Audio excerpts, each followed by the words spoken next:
Okay, hey, morning everyone. My name is Shengen. I think I teach two classes here, isn't it?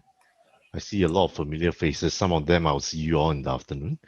Uh, Welcome to Cultural and Trend Studies.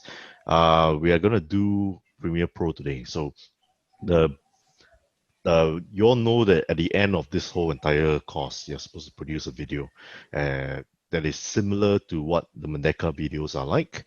And what I'm going to focus on mainly is number one, how to use the program. Number two, that's very basic usage of the program. Okay, we are not going to go into details, into very technical, like a lot of Wim Bam Boom, but it's just basic cut, basic edits, transitions, maybe put a bit of titling in them, how to save your project, what is to save and what is to export, and some of the terminology. I'll take you all through one by one. Then we'll later on, we'll take a break. At the same time, we all will shoot some videos. We'll also learn, we'll also try to practice, and also at the same time, we try to solve as much technical stuff as possible. You shoot with your cell phone, any random videos. Maybe later on, I'll figure out something fun to shoot. And then you transfer the videos into your computer and then into your Premiere Pro. Okay, from there, you have your own videos. It's just about getting used to the program, getting used to the technical handling of it today. Okay, try to understand a bit. There will within these 3 lessons, I will not expect any. There's no outcomes for it. But main thing is you gotta be very familiar with it.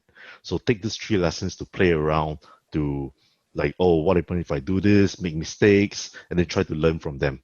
Because the only way you can really learn how to use the program is to actually make mistakes. And we try to solve that as time goes on. Okay? Everyone good? Thumbs up if you're good. If I don't see thumbs up, that means I don't hear. Oh, okay. Digital thumbs up. Thumbs up. And everyone, please turn on your Fantastic. video, okay? Video. Yeah, turn on your video. Otherwise, the attendance not counted. We are checking attendance. All right? We don't want to have substitute people inside here. So all videos on. If we catch you without your video on, I'm sorry, I have to remove you from the meeting room straight away. Thank you. Okay, I'm gonna share my screen. Okay, are you all looking at my screen? This is a Premiere Pro. Mine is a 2018. Well, mine is a pirated one. I'm not shy to admit. But ultimately, to me, Premiere, like any other program, whether it's Illustrator, Photoshop, or any programs out there, they all produce the same effect for me when you are doing something creative on it. So the first thing you do, don't get frightened by any of the programs. I think some of you are not very comfortable with handling like computer programs and stuff like that. But like Photoshop, like Illustrator, like this Premiere Pro, it's the same thing. You think of this whole entire space here as your whiteboard. Okay, the or a drawing board, a whiteboard, a space where you are creating stuff on. Whether is it playing with videos, and you have to also start thinking of videos as materials, not video like some Oscar-winning shots kind of thing. But you have to think of them as a physical material. How you're gonna place them around physically. Okay, and that's really how you're gonna visualize how your video will end up and stuff like that. Okay, so at first when you start your Premiere Pro, what you're gonna see is this start window here. And this window here, these are the projects that I've done before. And then at the same time on the side here, you have new project, open project, team project, open team project. So this too is really more about syncing with the Adobe Cloud settings, which you don't really need to worry about them at all. What you need to worry about is this two, new project and open project. In these two parts here, CC files and sync settings, these two, don't really worry about it because again, they are based on the Creative Cloud from Adobe. So it's unless later on, if you're working in a team or something more advanced where you really need to work with like several other editors, or say for example in the future you become a creative director or senior designer or art director, you gotta have your team. If you're working on advertisement now, for example, you gotta have your team working on the whole Creative Cloud. So whatever your team is working on, you can actually check on them through these settings here. So at this point of time, we don't need to understand this too for now. Okay, we just need to, this recent part is to actually see what are the programs, what are the projects that you actually started with.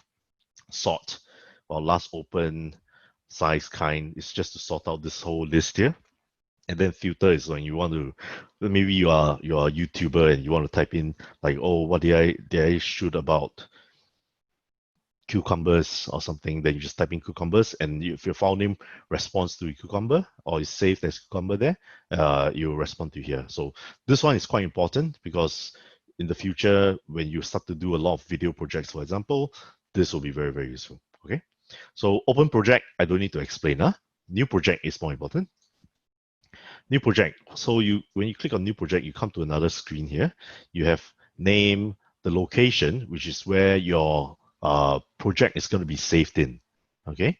And then under here, there's 3 tabs here: general, scratch this, ingest settings. Ingest settings don't need to touch. Yeah, it's not useful. Scratch this is very important because if your computer do not have enough space or RAM to process or render the video, this is actually where it's taking the speed from. So my computer is really strong, so I don't really need to worry about this. But if you have a shortage of a RAM, like in video processing, one of the most important thing for your computer to have is to actually have RAM, a lot of RAM. 16 gigs RAM is like the sweet spot.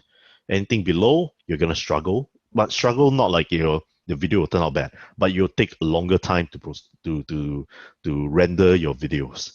And I'll explain more about rendering videos later.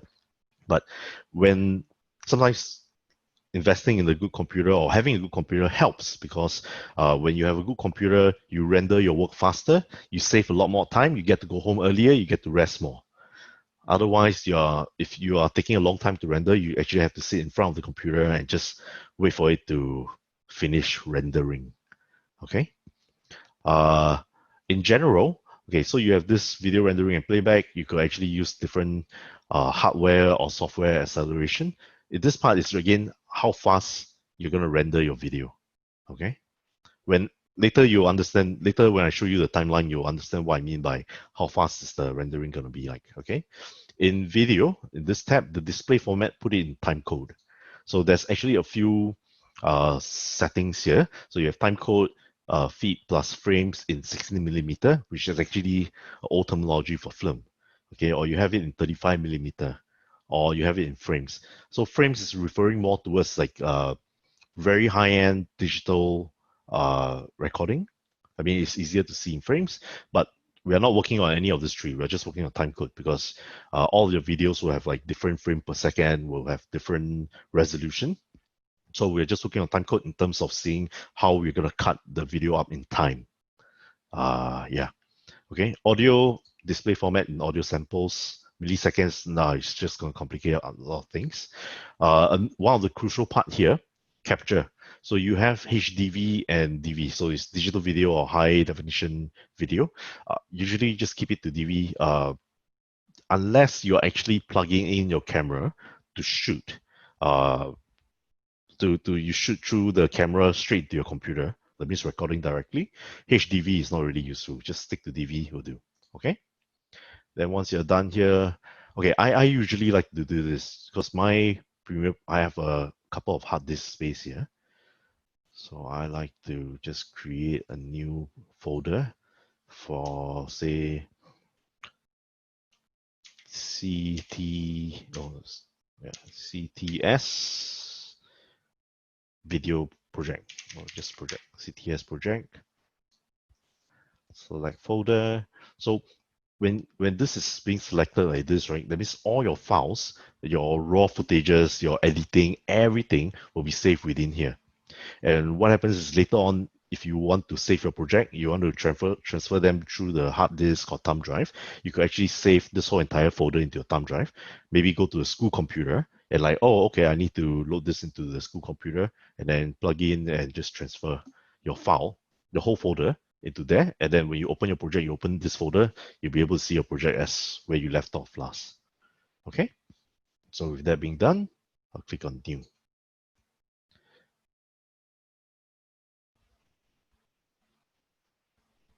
Wait, huh? All right. So all these things looks very okay. All these things may look a bit complicated, but don't get frightened by them. So I have a few. Yeah, let me turn my screen a bit. Okay, I have a few like windows that is open up here. You have the effects control. This one later on I will talk about it a little bit more. Okay, you have the project title, media browser. Okay, this one we'll go in a bit later more. The timeline, which is actually where your video clips, where your project, your final project or your editing project is going to be on, where you drag your files into to be cut, to be chopped off, to be panned, to be written into, and etc. Okay, this is actually of the preview screen. So whatever your final product is going to be here, you can actually preview here. So what happens is like if you're gonna uh, cut a few videos here and then you paste them together, you'll be able to see your final product as a preview over here before you export it. Yeah. Effects, well, there's a few presets here, which is perfect. That means we don't have to do much. One thing there's audio effects, audio transitions, Lumetri presets. The presets is more like, things that are already done for the video. You don't need to worry about this top two. I think what you should be paying attention to is this bottom four. Audio effects, audio transitions, video effects, video transitions. Okay, so do you all know what is the difference between effect and transitions? I mean, right now you're seeing two. Well, I'll explain then. So in video effects, you think of effects more like it enhances, it magnifies, uh, it turns it, it maybe in audio, it turns your pitch. You can turn my normal deep voice into very high pitchy princess voice. Or it could turn me into a robotic voice as well. And it's all through this video effects here. Okay. What is transitions then? Transitions is when one go into another. You transit. When you say transit a flight at the airport, that means you take one plane from Singapore to say Dubai. In Dubai, you have to change a flight. Okay, think about changing flights like that, or changing a bus. You have to take a bus A, go to this bus stop, drop off, transit to another bus. So it's always about one to another. In audio, you're transiting from one audio to another audio, but generally audio quite simple. It's crossfade. Either it changes in terms of gain, power, or exponential fade. Fade, you know what I mean? You know what is fade, right? Like you fade into the black, or you fade back in again. So same thing with video effects and video transitions. You have like a video effects, how it magnifies, how it modifies, uh, how it changes the video in terms of think of it like a filter on Instagram. Okay, so you have adjust, which is basically color and stuff like that, levels, blur and sharpen, channel, color correction, distort, and etc. etc. So these are just video effects. Okay, this is video transitions. So you have 3D motion. Later we'll explore that a little bit. I'll teach you how to explore it. Later we're going to play with all these things. Some of the things are very simple, but one of the most important one in all the Medaka video is this thing called dissolve. So dissolve is like, how do I explain dissolve? You can think of it like how paper, when you just splash tons of water into it, then it starts to dissolve into small little pieces. Okay, think of this as a very slow motion changes between one scene to another. So transition works like this. When it helps you tell a story, when you are trying to end a act or end a scene, when you're from one video clip to another. Yeah. So there's a few going on here, but the most thing to pay attention to is dissolve. So there's cross dissolve, dip to black, dip to white. This tree is like the most popular one. Okay, I'll get to them. I'll get to them more later. All right. So basically, these are the effects. We can actually go through a little bit more some of like essential graphics things that you can actually download into your computer and stuff like that. Not very important. Essential graphic, essential sound.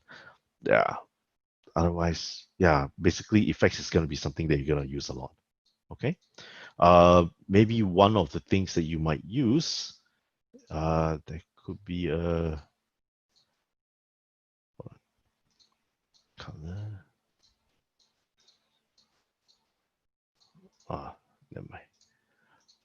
Okay, I'll find something later. We can actually just put in a black marker or something like that. Okay, so there you have it.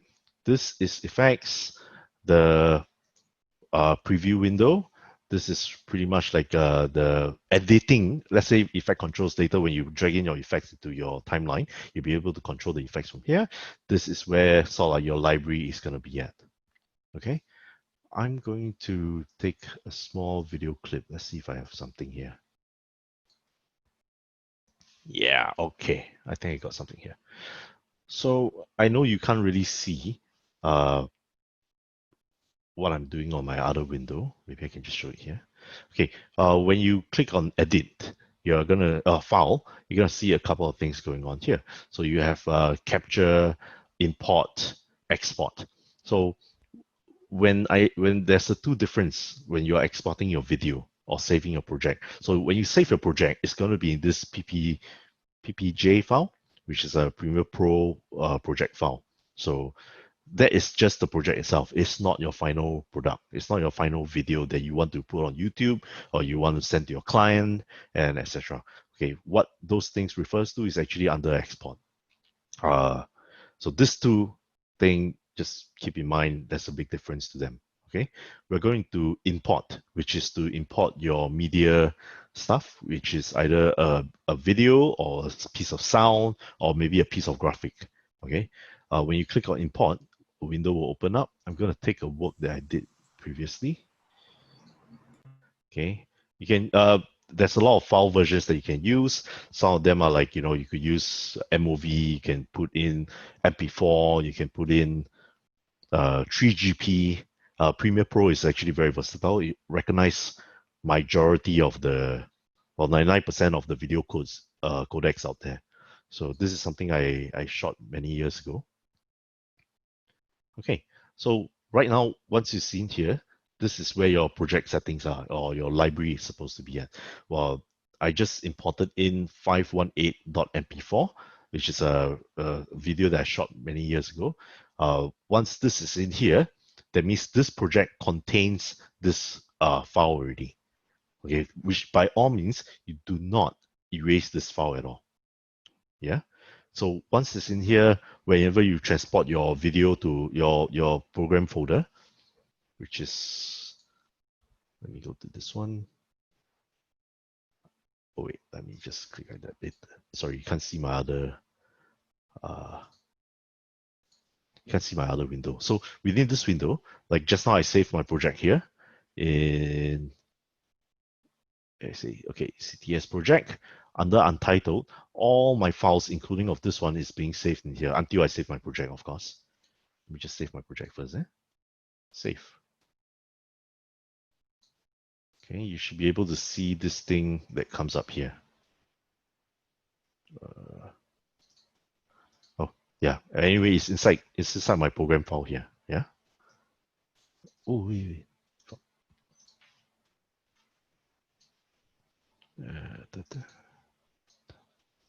I can't see other files. Okay. Right now it's only seeing all my PRPOJ, the program file for this, but the rest of the files are actually inside here. Let me see if you can see the rest. I'll show you my other window later because I'm just focusing on here. So once your file is here, it's actually a very straightforward part into how to start working. How you're going to start is you're going to import all your files, all the things that you shot before. Let's say you have thousands of files, or maybe you shot everything in one shot. Sure. Okay, you just have to drag and drop. And once you drag and drop, you see this timeline that appears. You start from 0 seconds, then you have 15 seconds, 30 seconds. But this this in terms of minute already. Because right now we are actually very zoom out. I shot this thing for about 2 hours long. So what you could do is that you could actually zoom in here. Once you zoom in, you start to see like all the time being shrunk and increase again. Okay. Sorry. Okay. So just a bit more explanation about how you're going to working at. So on this side, right now you're looking at the videos in this way. On the top part, this is actually the visual part of the video. At the bottom is the audio part the video. Okay, right now everything is being selected is because through these things, you can actually select them on and off. This is more like a preview version, whether you want to have them playing or not. Yeah? Oh no, this one. So you could actually disable them and then you can delete the sound away or replace the sound and etc. etc. Oh, wait. Sorry.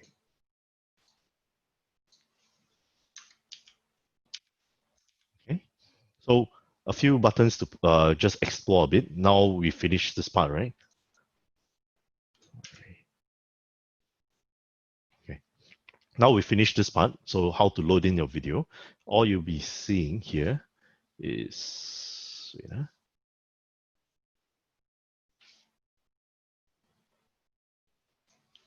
okay, all you'll be seeing here on the preview window, there's a few options here.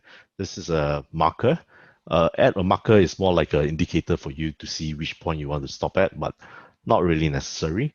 Same thing for mark in or mark out. Again, this is really more for like pro editing usage. What I usually use is just this play button. Okay, the rest of it, the export frame, this is like taking your screenshots and stuff like that. Not that important. Okay, it's just to play.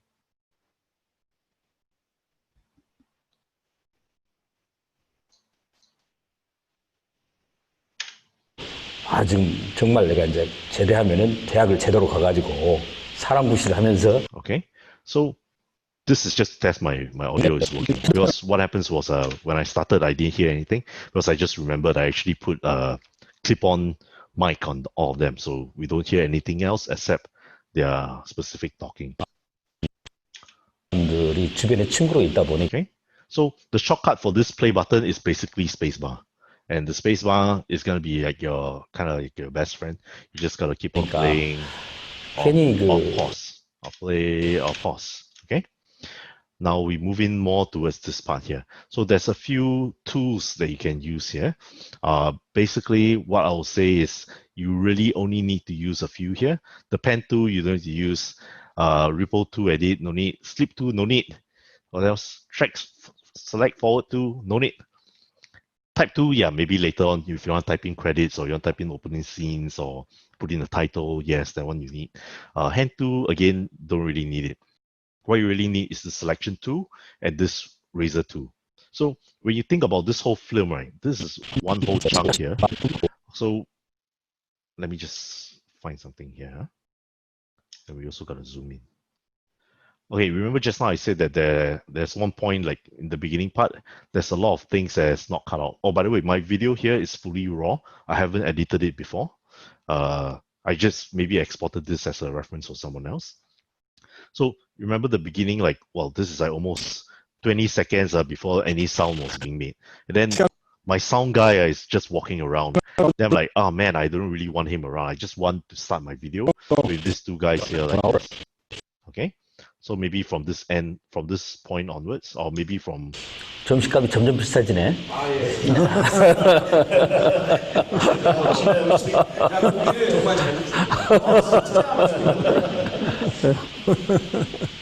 Okay, stop laughing. Okay. Okay. So you'll see me there doing this clap thing. Okay, because what happens is that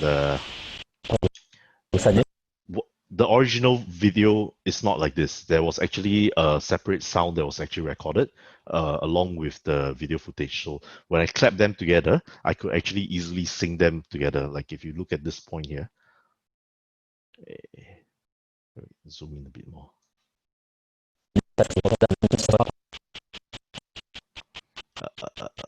Oh yeah.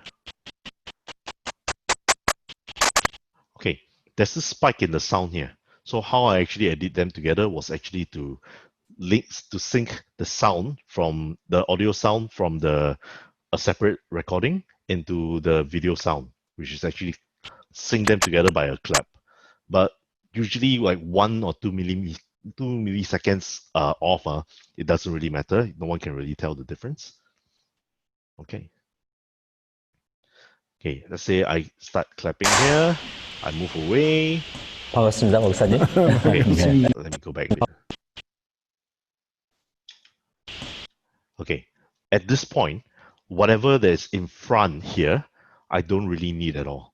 So I just literally want to throw them away because I don't need me to be there. I don't need my sound thing because I already synced everything already. Once all the setting is done already, all your syncing of sound is done, you don't need anything here. All you have to do is click on this razor tool, go to this line, which is the marker here, because it will actually snap to your target. Let me just zoom in closer. You actually snap to this thing here, so you don't have to worry about not being too accurate. So long this blue line where your selection is supposed to be at is selected, all you do is just click once. Then you actually be split into two clips here. Okay, let me zoom out a bit. So again, like I was mentioning, this part is something that you don't need anymore. Click on this part, and all you have to do is just press delete. So again, thinking of your videos as materials and not as a video clip or anything like a short. Don't take too much when you are editing, right? Think of yourself more as the editor and not like you're a filmmaker or you're trying to create any feelings and stuff like that. Okay. So I already removed the clip. So how the film starts now at 0 seconds, how anything will go like this. 반갑습니다, 목사님. 반갑습니다. 네. 전 이제 강주 사람이고, 목사님 어디? Okay, so at this point, you are actually looking at pretty much how the film starts. Of course, later on, if you want to put in like a film start and stuff like that, we could actually drag this around. Okay, you can drag this forward and then maybe put some credit scenes or opening titles or stuff that goes on. Okay, so moving on. This is a cut clip. I pretty much explained this part. I pretty much explained this part. Later, I'll get to this part, and this is where your library is. Okay. Now you get to have some minimal effect of controls here. Effect control. For some of you, you may have a different screen. So it's actually between all the on top here. You can actually start selecting different things. How your layout window is going to look like. Editing and blah, blah, blah. So I keep mine on effects because I really like to see like what the options I can have here. But this is the effects control where you can actually throw in new effects, or you want to play around with the volume, because just now I think some of the my volume is actually pretty loud, isn't it?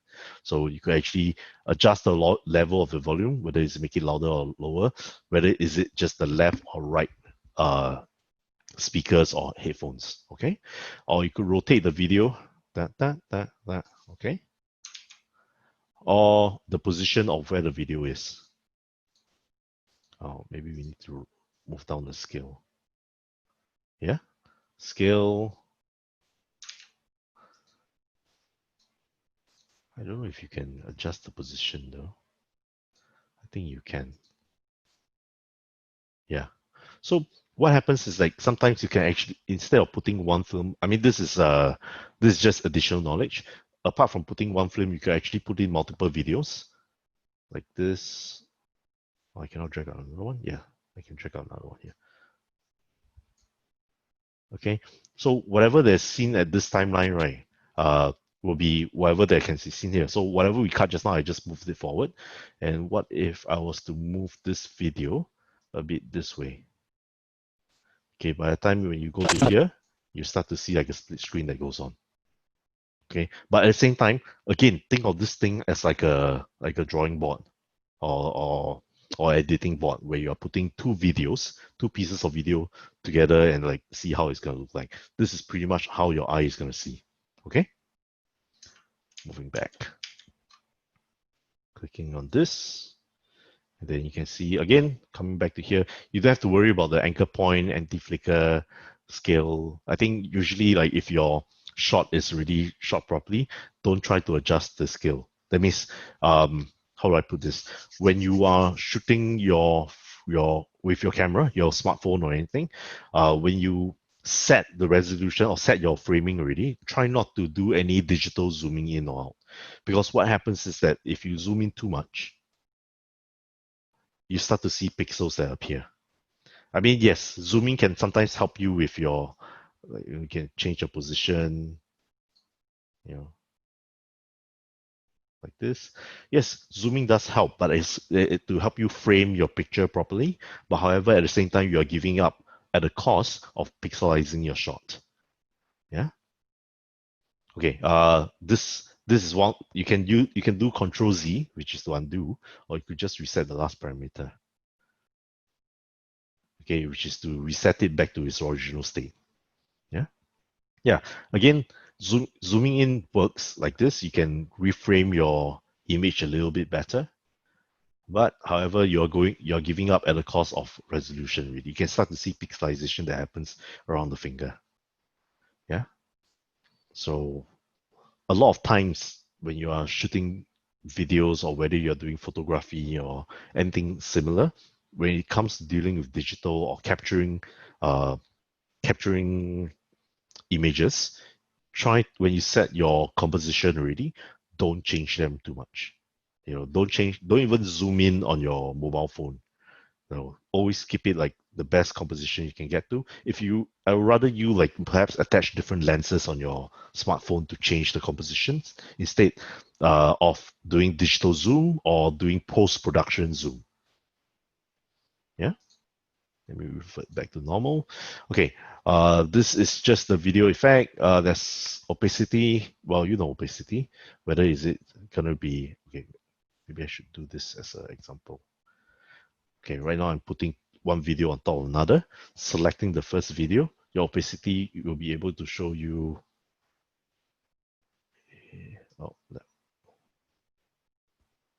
Oh wait, this is a different level. I should put them on top here like that. Okay. So the opacity of the film. Yeah. Okay. So again, opacity is about how transparent or how solid the video is. Now this video is on top of this video. So you can see that this video is actually going at 50%. And you can see like there's a double image that goes on. It plays as well. 근데 이제 제 집사람이 아무래도 So this is one of the ways to produce like say a drunk effect or to give a visual information to an audience, like suggesting like maybe this guy is like he's drunk or he's high on drugs or something that is like very trippy, if you get what I mean. 저를 먼저 소개한 다음에 This is just two videos. You can actually start to lay up like multiple videos and you can actually see quite an interesting effect of that. Okay, like a dreamlike sequence. Okay, let me go back to normal. I'll delete this one again. Okay, going back here. Okay, so you don't have to worry about time remapping. This is the speed of how the video is. I don't think you're gonna use much of this. Let's throw in some different effects, okay? Video effects. Let's say when you shoot your video, some of the color like quite off like that. Huh? So all you do is you can actually go into here, you can try channel mixer. Okay, just drag your channel mixer, put it into the effects control. You start to see a whole new panel that comes out. Okay, so right now we are seeing green, green, blue, blue, red, red, green, red, blah, blah, blah. This is actually getting a bit complicated, but just stick to the RGB. So if you know how we look at light in terms of not in terms of like the sunlight that's bouncing off the green grass or the blue sea. Okay, when we are talking about images that is protruding from the screen, we actually calculate them in RGB: red, green, and blue. If you're talking about print, then we are talking about CMYK. All right. So in anything that protrudes from a video screen or TV monitor or your smartphone or anything that is going to see through a digital television screen or a screen, you actually calculate them in RGB. So at this point, you can actually adjust a bit more, like say more red that looks a bit more like sunset, or a bit more greenish into it. Now, I just increase a bit of red, a bit of green, and I'm going to remove a bit of blue.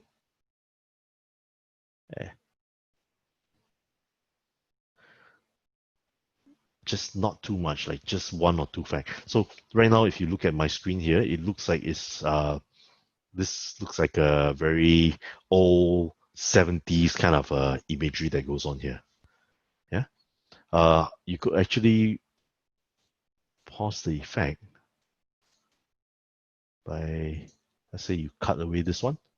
This is how it looks like originally. Then you paste back the effect. This is how it looks like now. There's another way to preview it, but let's not do it like that. So at this way, you can properly see that all the whole channel editing is all happening within this video file alone.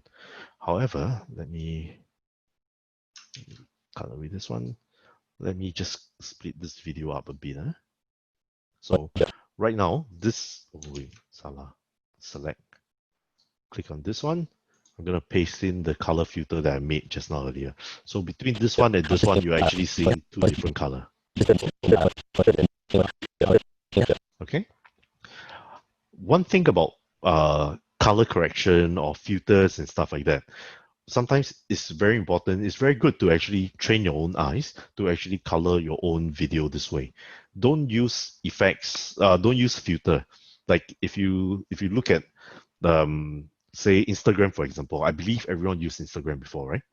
And what happens with Instagram is that when someone use a filter such as, I don't know a lot of the filter names, I'm sorry, I don't use Instagram. Like if someone use a filter called Sepia, okay? Anyone who takes a picture and use the same Sepia filter, the picture will just turn out exactly the same. There's nothing interesting. There's nothing creative about it. And to be really honest, Instagram with filters is really more for the layman, you know, who just wants to take a picture and try to pull off something, try to pull off a fast one that looks like that try to look like someone who is professional. But no, if you are going to be creating your own content, you should have full control over what you're doing. That is extremely important. Yeah. So again, I'm just gonna play around here. This is channel mixer, but this one doesn't have channel mixer. But of course, right now I'm clicking on this file without channel mixer. However, my blue line is still here, so I'm not looking at it. I'm actually looking at the previous file. Yeah.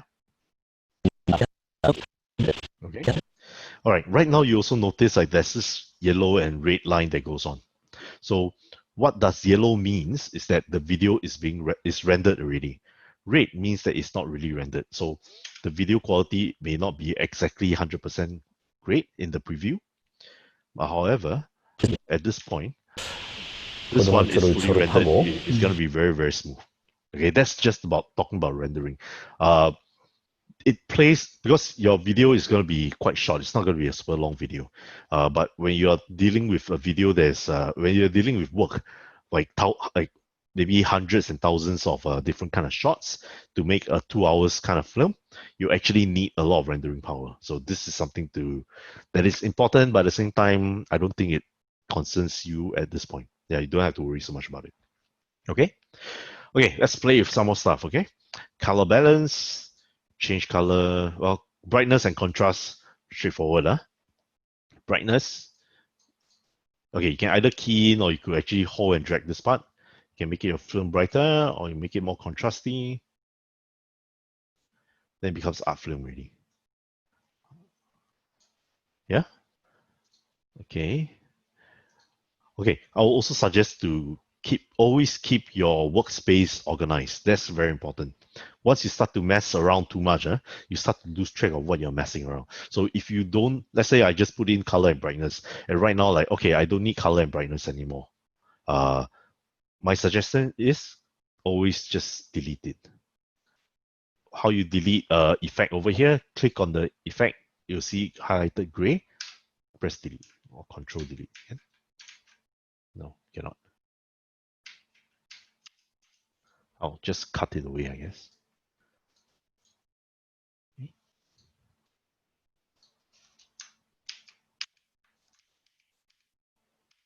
Okay, just undo it, get rid of it. Once your working space, like, okay, what effects is here, what you need to do, and stuff like that is all there, then you sort of like, all right, keep it clean, keep it clear.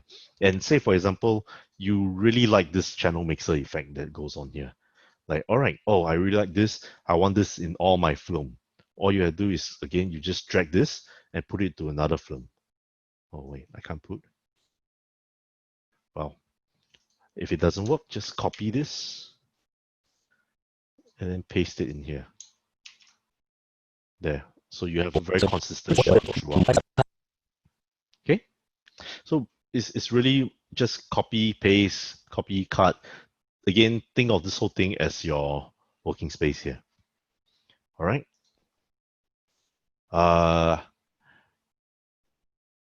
Should I go on? Okay, I'll go on. One last bit, okay, before I maybe give you all a quick break and I want you all to shoot some video. So we are going to video transitions, focusing on maybe just cross dissolve lah. But cross dissolve not very great here like this. Okay, let me just delete the rest because too much. Okay.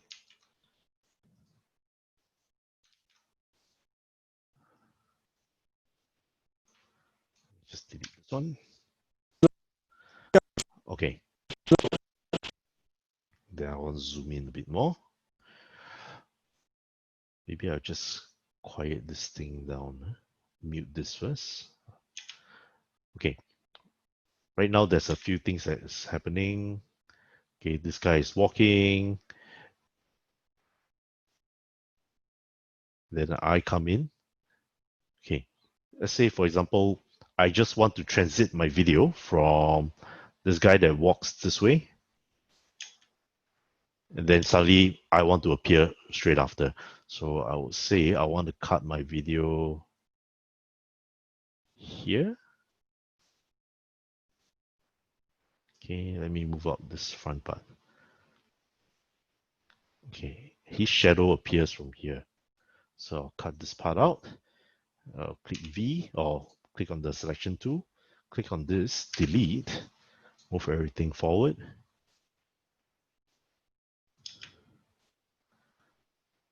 Okay, right now he disappear. Now I want to see when do I appear. Come on. Oh, I don't appear for quite some time. Okay, here. And then I'll do a cut here. So this portion of the video, click on here. This portion of the video is where no one is appearing here. Okay, move up the video. Drag to here. So how the video looks like is like this. This guy walks through like this. Boop, I appear. So if you notice, like there's actually this sudden switch. Okay, you see that jerk between them? A guy in the cap. Boop. Okay, so sometimes that cut is not that great. It looks a bit jerky, or if you want to transit these two scenes together where one guy walks through, then suddenly I appear. Okay, you just have to drag your cross dissolve and put it in between here. Okay, so cross dissolve is when two films, if you look at my fingers here, sort of like you join the two films like this. Yeah, it's crossed. It doesn't look that jumpy later. Check it out. Yeah, but of course, this cross dissolve you can also like adjust the space and the time. How much time do you want to cross dissolve? You want to make it quick, like a cross dissolve like this. So you have to understand. Okay, this video file here on top is the one in front here. The video file below is the one in front behind here. Okay, let's see now. Okay, slightly better. We can even make it even shorter. Okay, let's try again. No. There. Now you see like there's almost a very seamless transition between one video clip to another video clip. Okay. So another one, this is called deep to black or deep to white. Well, basically it's the same as cross dissolve, but it actually turns from, wait, what is this? You say laptop, okay, whatever. You actually turn your video from black to white or white, from, sorry, not black to white, from video to black or video to white, or you want a smooth transition between black, like how do I put it, from white to your video or black to your video. So how a lot of this tool usage is being used is that usually black, fade to black or fade to white. So fade to black, we usually use it as to start a scene or to end a scene or to end when I say scene, it's like say one whole act has finished, then you want to end it, instead of using a quick transition like this, okay? Instead of using a quick transition like this from one clip to another clip, you want to end this whole point of the story, you actually use deep to black. Okay, deep to white, usually people think of it as how a lot of people use it is more like they use it for when someone is daydreaming or someone is imagining something. Like say I'm thinking about something, then it fades to white. Then from white, it fades back to another scene where my imagination is going on. So how these scenes or how this transition, what this transition do is to help you tell your story from one video clip to another video clip, to join them together in a sense, or to end them. Yeah. So same thing. Let me just delete this previous one. I gotta zoom in. Let me delete this, cross this off. I put in a deep to black. So what we'll see is this. Yeah. So it again, it gives the effect that, okay, one part of the video has ended, then it joins to another. Again, this one you can also go into here. You can adjust the duration of this switch here. You can increase it to like say, I don't know, 4 seconds usually is good. That was a 1 second transition. Maybe I put it yeah, usually I give it 4 seconds. The transition time like 4 seconds. Like there's no right way to do it. How I choose to use 4 is because of music. How rhythm, actually everything works very well in the beats of 4. Like ta ta ta ta ta ta ta ta. And even in video editing, you can also do the same thing. So let's change it to 4, enter. Okay, let's see how this thing looks now. Yeah. Okay. It's a lot more smoother. It's a lot more imaginative. Yeah. So again, this transition, I guess 4 could be, or maybe 5 to 10 will be something like how you open or end the scene. Maybe 3 will be good. 1 was too fast really. Let's say 3 then. Okay, let's try 3. Yeah. Or maybe 2. 2 seconds. It's like, to me, I feel that as a creative, even how much time you want to transit your scene, your film from one clip to another clip, to me is very important, because this whole transition, it actually allow the viewer to sort of have some thinking space or breathing space in between your film. Like sometimes if you think about, like, you watch some of your most favorite film and the actor makes a very dramatic piece or performance that goes on, usually it's followed up by a long period of this transition, of this fade to black. And what this does is actually it's a very strategic move to help the viewer sort of like get into the to think about what the actor has done or what you are trying to say with your film. Yeah. So yeah. Okay, let's delete this one because we're done here. Select this, delete this. Deep to white, again, it's the same thing, don't have to worry so much, but this one is more about just the white. So again, black usually is more like when you end something. White is something more like, when you're like, oh, okay, I'm going to my dreamland, I'm imagining something else, like this is the fantasy that happens. Okay, so different, this tool is like the go-to transitions, or this tree, cross dissolve, deep to black, deep to white. This tree is the go-to transitions for all video editors. They're the most basic, and they also provide the editor or director with the most amount of expression. You know, what kind of emotions do you want to transit to the audience? You know, using how much time you want to give the audience to breathe, to think about what you have shown them, and etc. Yeah. Okay. So let me just close this one first. Let me delete this away. So let's put a long fade to black here. 1 second too short. Let's turn it into like 5 seconds. Oh no, too much. Let me just undo everything first. Okay, so just keep in mind, when I key in those timing, right, they also reflect onto the actual video itself. So just now I realized that, oh, this is less than 5 second clip. If I put my transition at 5 seconds, then covers the whole entire clip already, no point. So let me move this forward. Say this is gonna be how I start my video. I want to fade to black into here. Okay, increase the time to like say 8 seconds. Okay, remember again, it's a whole timing of 4. So this, oh wait, salah. Let's click here, play.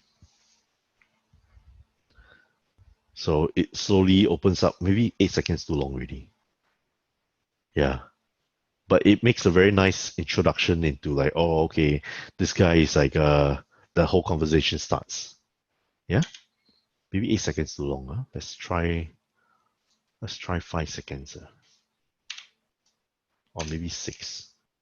Even number.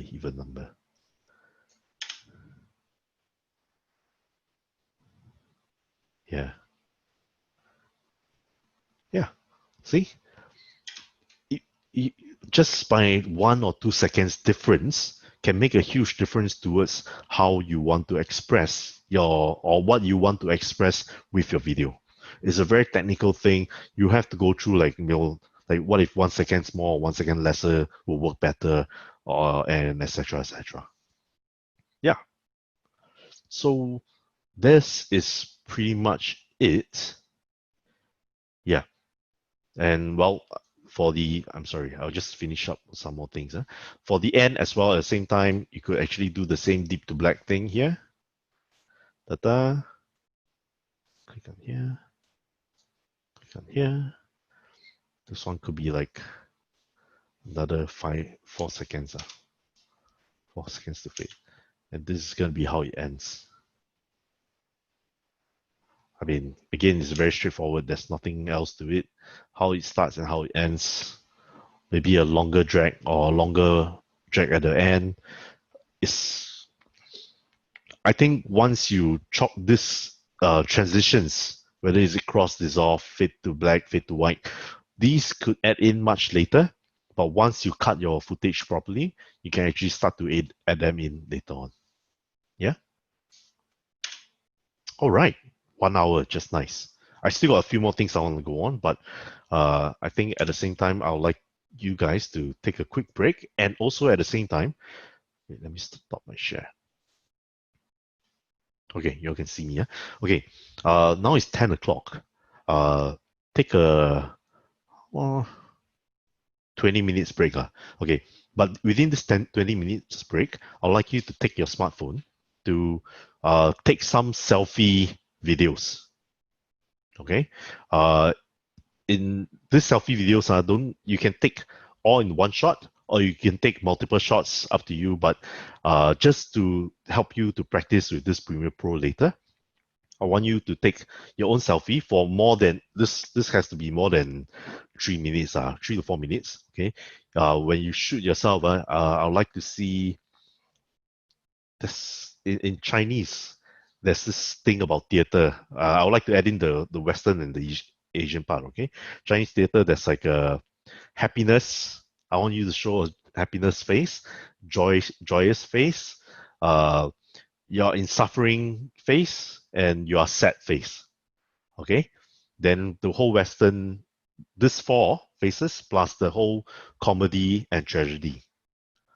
Okay, just record your selfie. Once you record everything, transfer the videos onto your computer and then drop them into Premiere. Sorry, could you repeat the different expressions that you wanted again? Now, generally, it's just four distinct different expressions, like happy, joyous, sad, suffering, and then something funny, comedy, and something tragic, tragedy. So you have like six different film materials. Just shoot them within 3 to 4 minutes. Then after that we bring them into. But this one is not homework. Okay, just shoot them on the spot. Later, I will want you all to start practicing. Okay. Just shoot them, practice cutting them up, then how you could put different clips together to make them funny and stuff like that. Okay? Yeah, it's all about practice. Making mistakes, trying to get to know the program better. Okay? All right.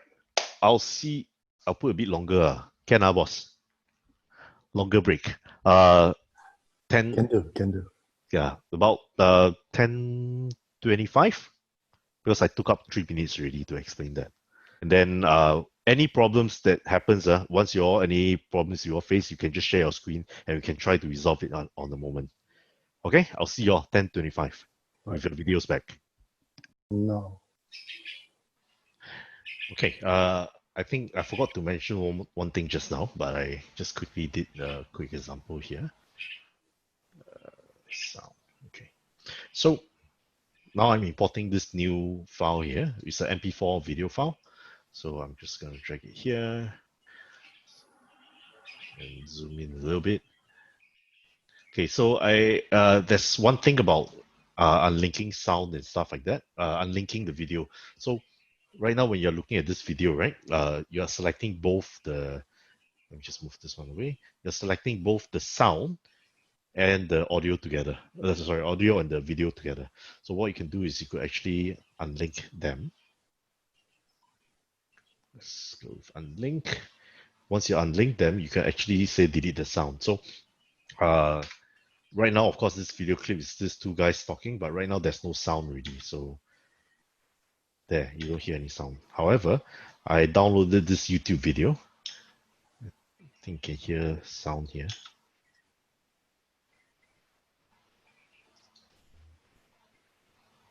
Oh no, it's just a video. Okay, wait, let me just redo this. So I unlink this, I'm gonna delete the video instead of the sound. So I'm gonna put in this YouTube video that I downloaded, and yeah. So sometimes when some of you are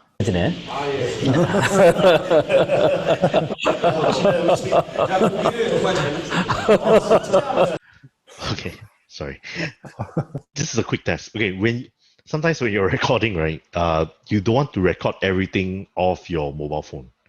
Okay, that means the video footage, yes, you can record, but if you have the luxury or maybe your parents or siblings are around, they can loan you their smartphone, you could actually just record sounds specifically with the device. So one device for recording audio, one device for recording video. So that way, when you piece them together, the sound quality will be much better. And also you can focus on audio on one device and video on one device. So because when you shoot audio through when you shoot video and audio through one device, say for example I'm shooting at you guys from where I'm sitting here, okay, but you guys are talking say far away, I can't record your sound. I'll record also every bloody nonsense around me as well. So that's not really ideal when you want to emphasize on your shot and you want to emphasize on say they are talking. So when you're layering things together, like say you're outdoor, you're shooting at this two. Let me just go back. At this two ape talking, for example, why I put if you see closely, there's actually a clip-on mic on them.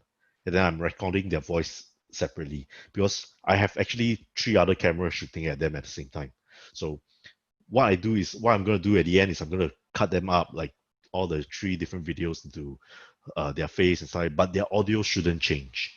Because once your audio change too much, it's very visible. Like people listening to be like, hey, Alamak, why suddenly change? Why suddenly is it very far? Why suddenly is it very close? So keep your audio like steady. If it's clip on mic on that, you clip on mic on that. Then another tip of shooting is that you need to shoot some room noise as well. So if you listen to this one, maybe in front. In front not so much. 시간은 어느 정도? You hear that sizzling sound? So that is actually a room noise. I have to add that in because their clip-on mics are very, how to say, it's very distinctly, they're recording their voice only. But I needed another sound to actually sort of blend their noises together, that it doesn't sound too weird. So when you are shooting outdoor scene and stuff like that, so apart from shooting your scene alone, you record their voices or their actors' voices alone, you also might need to consider like recording different sounds, like say, I think in the Merdeka shot, some of them are cooking on the wok, for example. You want to specifically record sounds of cooking on the wok, that later you can piece them together like this. So again, you could unlink, you could think of it like separate different sounds, link them together. And then when you see all these different layers, right? All these different layers means to say that you can actually layer different multitudes of sounds. Just copy this and paste. Okay. I paste it. Oh shit. Stop. Don't do my right. Paste. I drag it down here.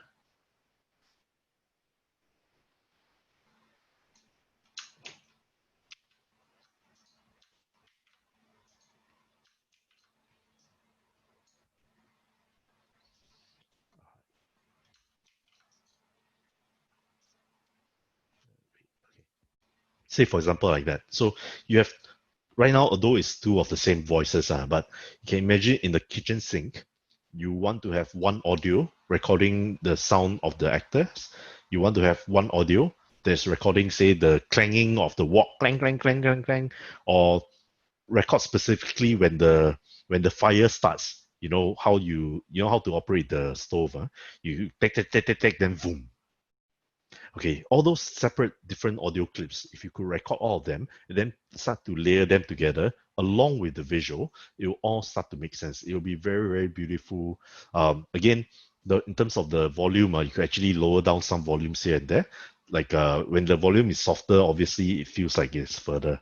If its volume is very loud, that means it feels like it's very close. So it's stuff like that. You could layer up your video to show depth, to show a form of realism that happens. Okay, it's, to me, every small when it comes to film, when it comes to video, anything visual, right? What makes it very important is that if you pay attention to details. It's just like drawing. If you want to draw very well, one of the trick is to actually put in every single detail of what you see of what you're drawing. Boom! Immediately you'll look very nice. Even though your drawing may not be great, but people could straight away recognize what is going on in the drawing. Same goes for video. Same goes for perhaps graphic design. Same goes for a lot of things that happens visually. So yeah, unlinking video. Okay, you can start to separate them. You can click them around and stuff like that. So in the situation that things are not working out for you, like like this, let me just delete this one. Too much sounds already. So like stuff like this going on. 그러시죠. 아무래도 저를 먼저 소개한다면. Okay, if all these things are not really working out for you, if you want to reset back to its original state again, don't worry, just delete everything off and just drag again. Okay, so at here again, you could just unlink them. Okay, delete this video or delete the audio, it doesn't matter. And then drag in your different sounds and clips around here. Let's do something fun. Let's do a repeating one. Zoom in. Okay, like that. Then I'm gonna create another one. Like that. So it should look like that. Done. Oh, okay. Let's do it this way then.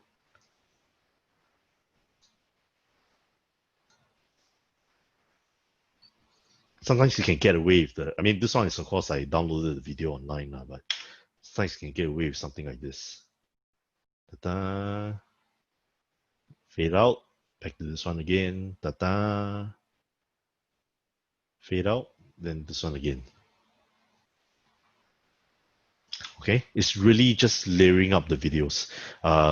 This one, of course, you don't need to worry so much about it, but you can think about all these things as audio, how you could lay out different sounds together.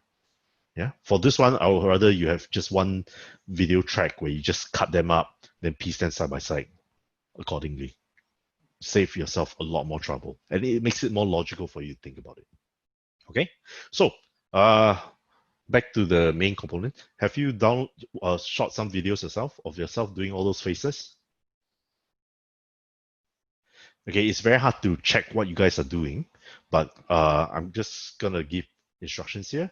Follow my instructions. Then if you come across any problems, then you share your screen with us, and then I could see what problem is going on, and then we try to solve it along the way. Okay? Okay. Do you all have your Premiere open? Yeah? Open already, yeah? Let's start from beginning again. Huh? Close. No, not close, Salah. Let me just close project. No, I don't want to save. Okay, so it should be coming back to here. So again, the start button appears. Click on new project. Okay, make sure this is running on your GPU acceleration. Okay, this title, we're going to title this project as Play Only. Okay. I think before you start on your final project, we'll name them a specific title, like perhaps your class, student ID, your student name, and then your title of your project. But that one, maybe we start that tomorrow. Today, we're just gonna play. Just mess around the program, see what happens. Okay. Keep everything as it is. Click OK. All right. Wait. Why is this one not appearing for me? Hold on. Effect control. Okay. All right. So first thing, go to your Play Only, right? Okay. Go to import your video clips into the computer. Okay. For me, I'm just gonna select this one.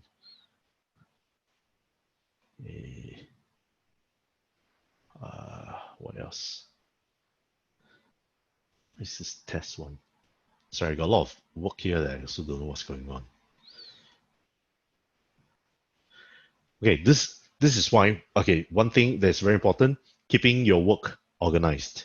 So when you have folder for your own work, make sure you save them properly. What folder is raw, unprocessed? What folder is like a developed and ongoing process and stuff like that. Like give yourself a proper organized working space. My space is because it's my own computer, so I don't really care about it. All of them are just tests.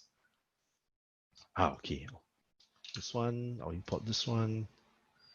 That's the Dayon one that I downloaded. Okay, open.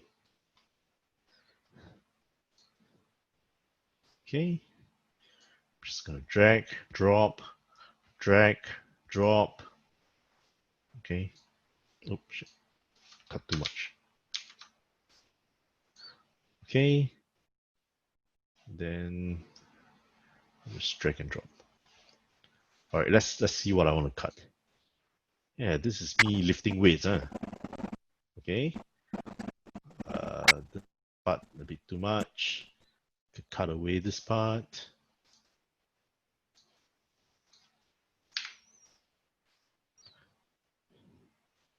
Maybe I cut away more.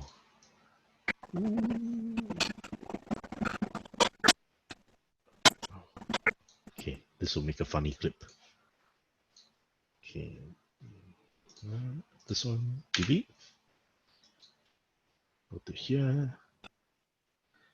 Okay.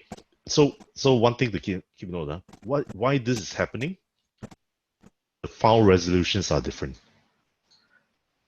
Yeah, because I shot them from different camera. This one is this video I have right now is actually a post edit for my translator. So it's actually a smaller version, but making sure that my translator can hear all the sounds. While this one was shot on a 1080p camera. This is a lower resolution. So you actually see stuff like this. Okay. But it shouldn't affect much of what I'm trying to do now in terms of editing. Okay. Cut like that. Just cut it up into separate pieces. I'll start this one. Then I want to show these two guys suddenly. Then me lifting weights. Then doing this.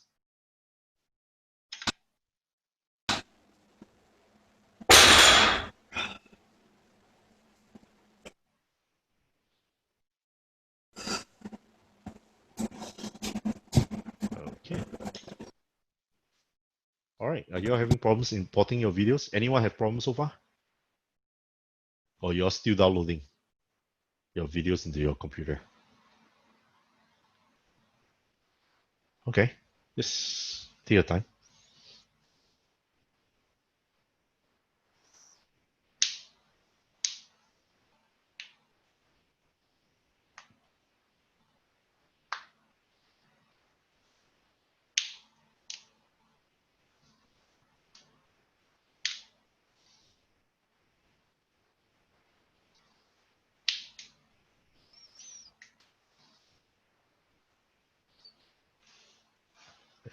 I think I should download the YouTube video I was looking at just now.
Is anyone having problems so far?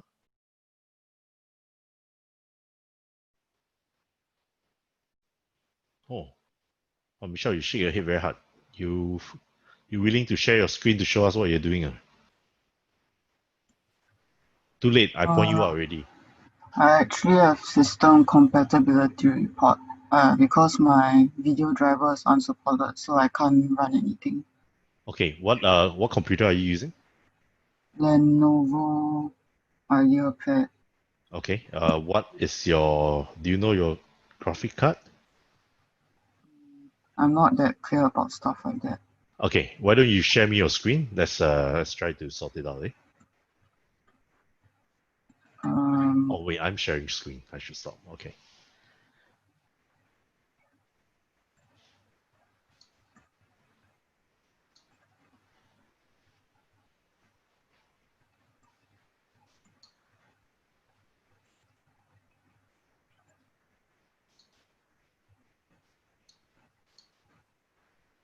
Okay, what is this? Spot the video driver. Click on fix.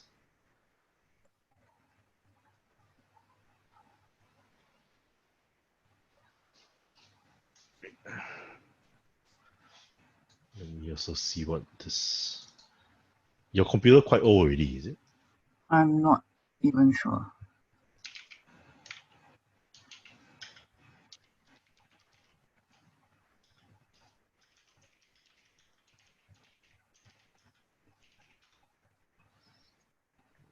I mean,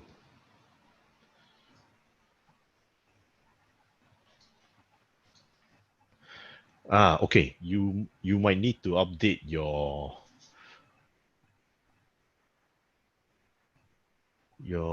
graphic driver. Hold on, let me just read the.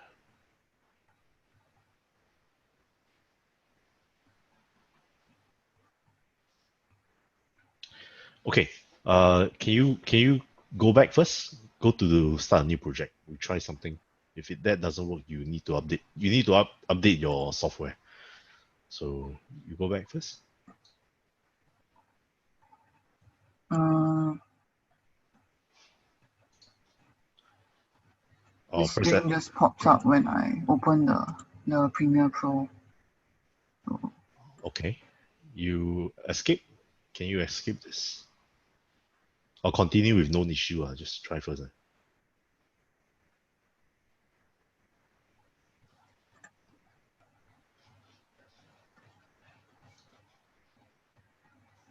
How does it go into your start and stuff?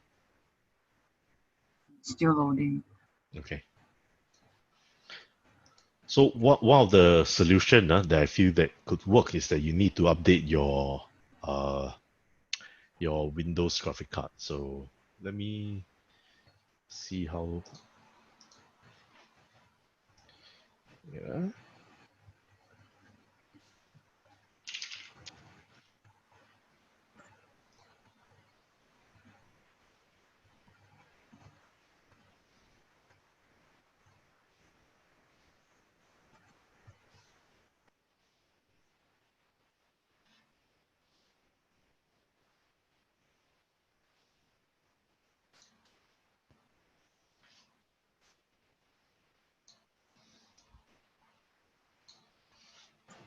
I can actually do a new project now. I can open up the app.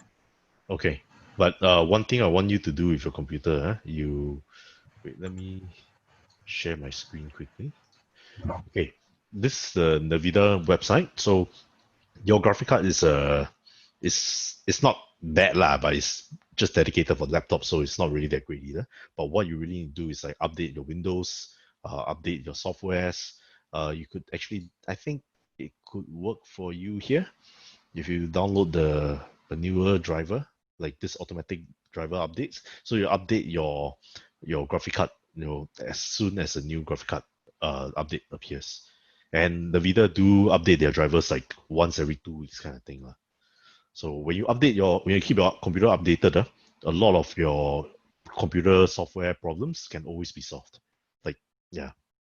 Always just keep in mind to update it all the time. Yeah.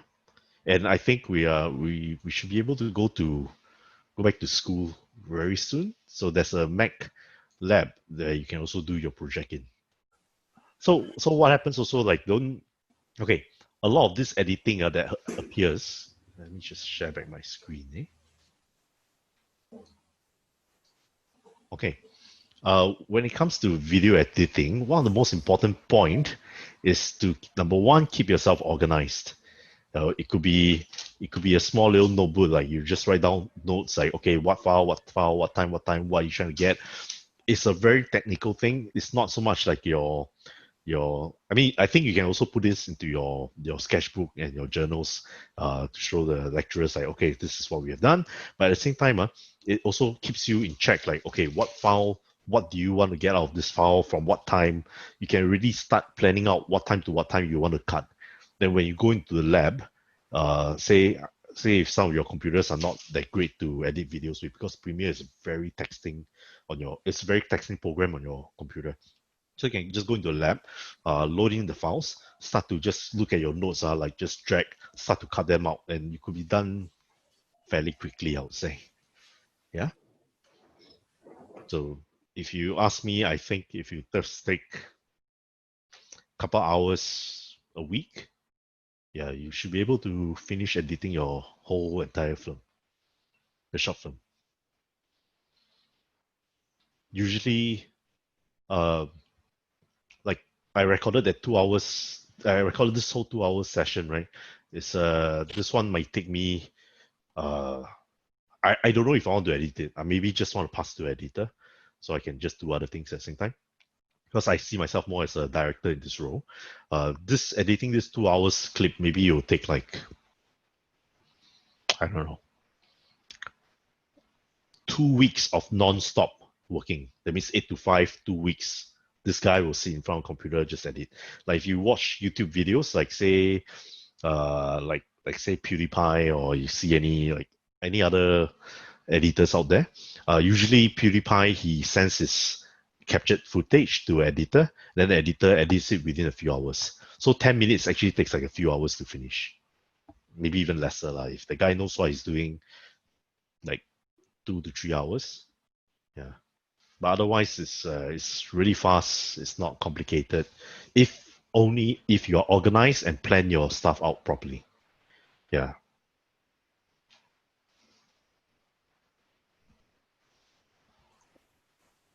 How about if we see some other students project? Anyone wants to share? Perhaps Megan?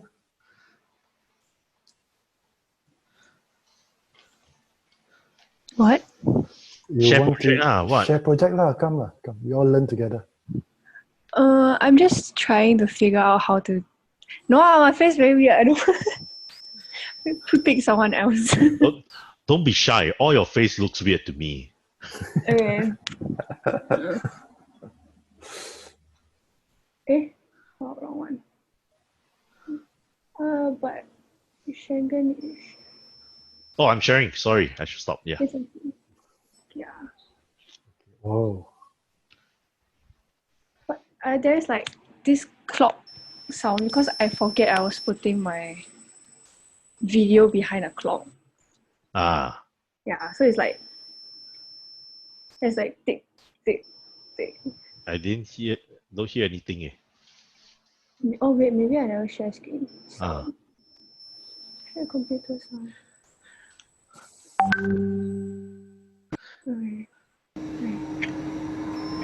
Okay. Okay, this is what I'm talking about, where shooting your video and shooting your audio has to sort of done separately. You cannot do them together. If it's done together, you face problems like this. If you're using your clock as a prop, to prop up your camera. So again, what you could do is you just unlink the video. Right click. Yeah, unlink it. Then delete the sound. Then I'll after record another one. Yeah. Yeah. Okay. Oh, now seeing your video reminds me of one more thing. From now on, all your shots should be shot horizontally, not vertically. Okay? Because just keep in mind. Don't worry, this is just to test. I kind of expected this to happen. Okay. Okay. But do you transfer into WhatsApp, then you go into your computer, is it? Yeah. Like my Google didn't, I don't know why, but I emailed myself, but the file wasn't there, so I just straight away use it. Okay. Yeah, because I scared like no time. Okay. Then I just like No problem, no problem. Okay, but this this is okay because we're just messing around, just playing with cutting and stuff like that. But at the same time, always transfer your stuff through cable because you keep the most highest quality you can get on your computer. If you transfer through WhatsApp or Google Drive or anything, I mean, this is a bit traditional thinking lah, but it's very safe. It's very well, it's very safe. It's very safe. You know, we don't lose quality on the video itself. We don't lose quality on audio. Because anything that you have to transmit through the air or through anything lesser than a cable, you might just lose some quality, and you don't really want that. You want like the top quality, and then you mark it downwards a bit. Yeah. Thanks. okay. Yeah. Cut. Start Thanks. cutting. Start cutting. Yeah, I start cutting. Okay. Okay. Who else? Next. Pick a boy, eh? Okay, I don't pick my EIM class. Yu Ping. Fu Yu Ping. Hello? Yu Ping. So I really not comfortable. Sorry? I really not comfortable to show my face lah. Why leh? Something wrong with your face. No, I took it very very badly. Like I took it at a very low angle, so you can see my double chin lah. I show you my double chin now, so you even can. Yeah, but it's you, it's not me. Ah! You fail, you fail. Don't need to talk fail already. Okay. Another person. Let's see. Wan Xuan, how?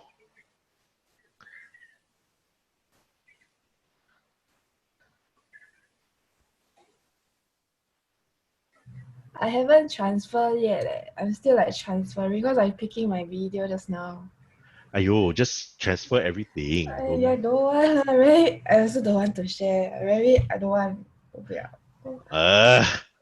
Sorry. So self-conscious. Why? Yeah, because. Because this is Gen Z, you're very self-conscious. Yes, very self-conscious. How to move forward? Yeah, have to take yourself less serious and then just do work for fun. So here a lot of people are not familiar with also ma. Never mind lah, sure. I don't want. Confident, must be more confident. Yeah. Confident, must be able. When you're confident, you can laugh at yourself. You know, you're not born perfect. But. Yeah. Okay, I share. Maybe I'll share a bit of a story behind this video that I'm sharing. So, okay. Let me just zoom in a bit.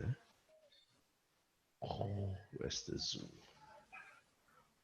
Okay, I'll see my thing carefully. Anyway, this video, these two guys, I did this work.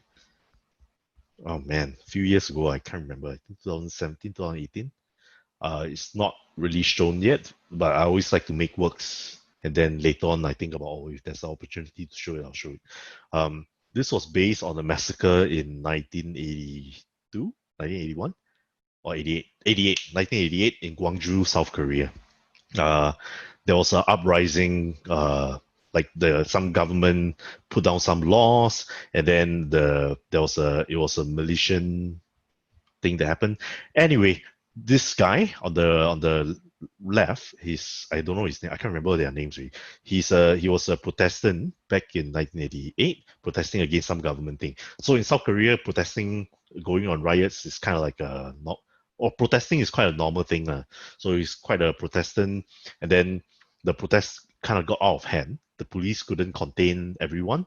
The government actually sent in soldiers to control the situation, and the soldiers started to open fire at the Protestants, like literally shooting them to death. And then eventually there was a small little civil war between the Protestants and the soldier. So this guy is a Protestant. This guy was the soldier back then. And I have a series of work where I want to put, like, maybe back in the past, there was two people that were actually sort of like going at it, really trying to kill each other, and then putting them in the room, having them talk about their life story, and tell us about their lives. To me, I want to make works that's talking more about being human rather than showing the whole tragedy of the past. So in the city of Gwangju, this is very, very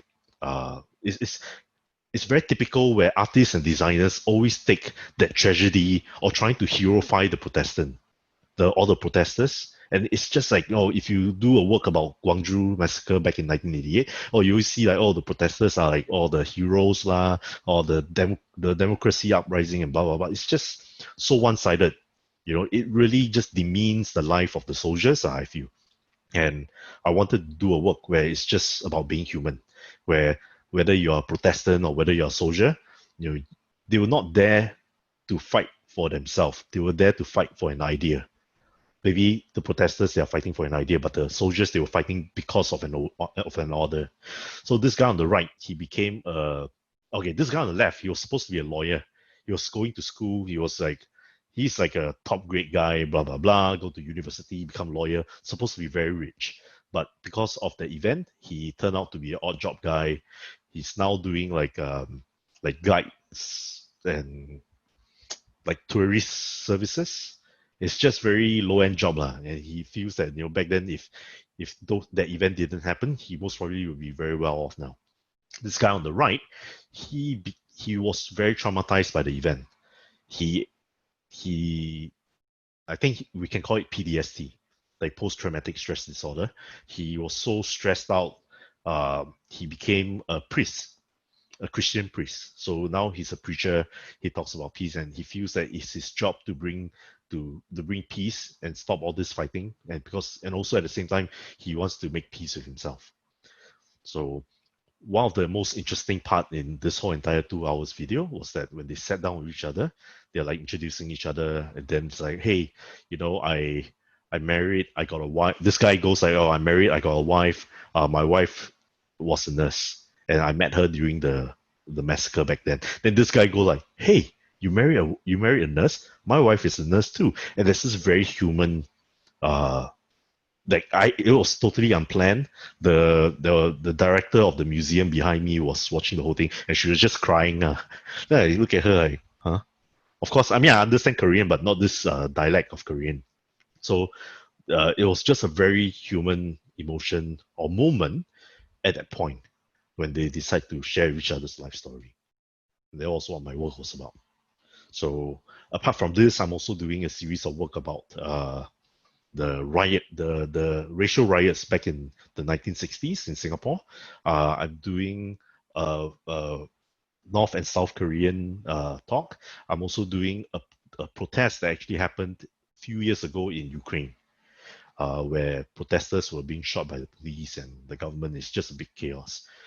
So I find sometimes like in the videos that you shoot, you need to be able to find the drama in the subjects you're shooting and try to bring them out as a video to share with people, to share with the world, to share a message. Yeah. For me, my message is that I want to share about humanity, about being human. That I feel that the people should be brought down to justice. The people who gave the orders for the soldiers to open fire at their own people should be brought down to justice. But at the same time, I'm not an activist. I feel like my role is I'm an artist. I'm a content creator. I'm an artist. I talk about humanity, and this sort of like give people hope and peace towards the whole event. So in South Korea, Gwangju, you can type in on Google 518 massacre. It's May 18th massacre in Gwangju, and you can read the whole story. Like the bullet holes were still on the walls in some of the buildings there. Although life has moved on, but a lot of these people didn't. And that was the story I wanted to tell. So I think when in relationship with the Merdeka stories that you are supposed to create as well, you gotta have, you all created the mood board. You all have the storyboard, all sort of like the pre-production ready to go into production ready. But always keep in mind, what is it that you want to say? What is the story you want to tell? Yeah. So eventually these two became good friends. And the priest wanted to marry his daughter to me. And I'm like, oh, sorry, no. So that there's a lot of behind the scene fun parts that went on, and those things I've already cut it out already. Yeah.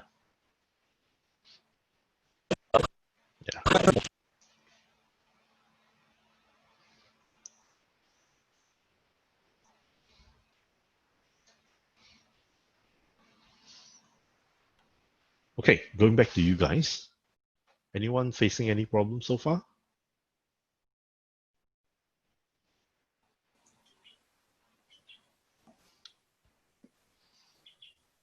This is your chance now.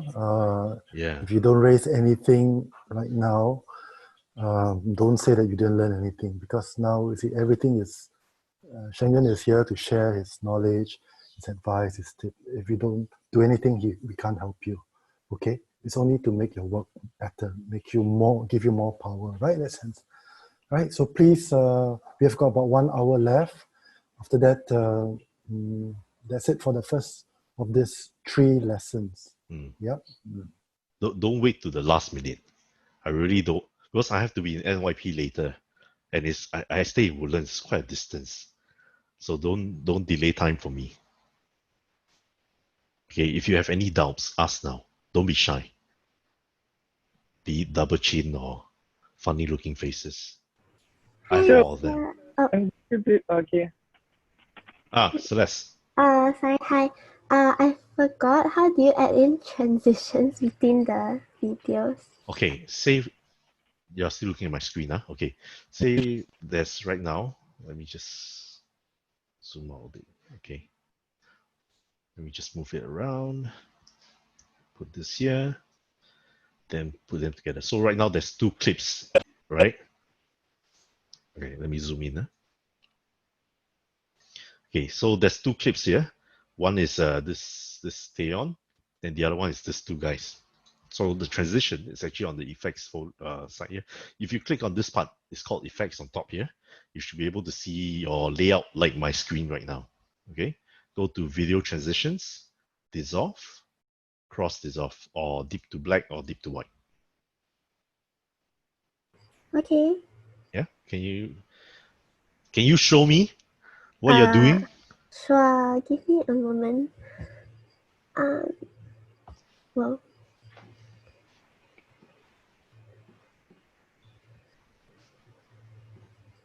okay. Can you see what's going on?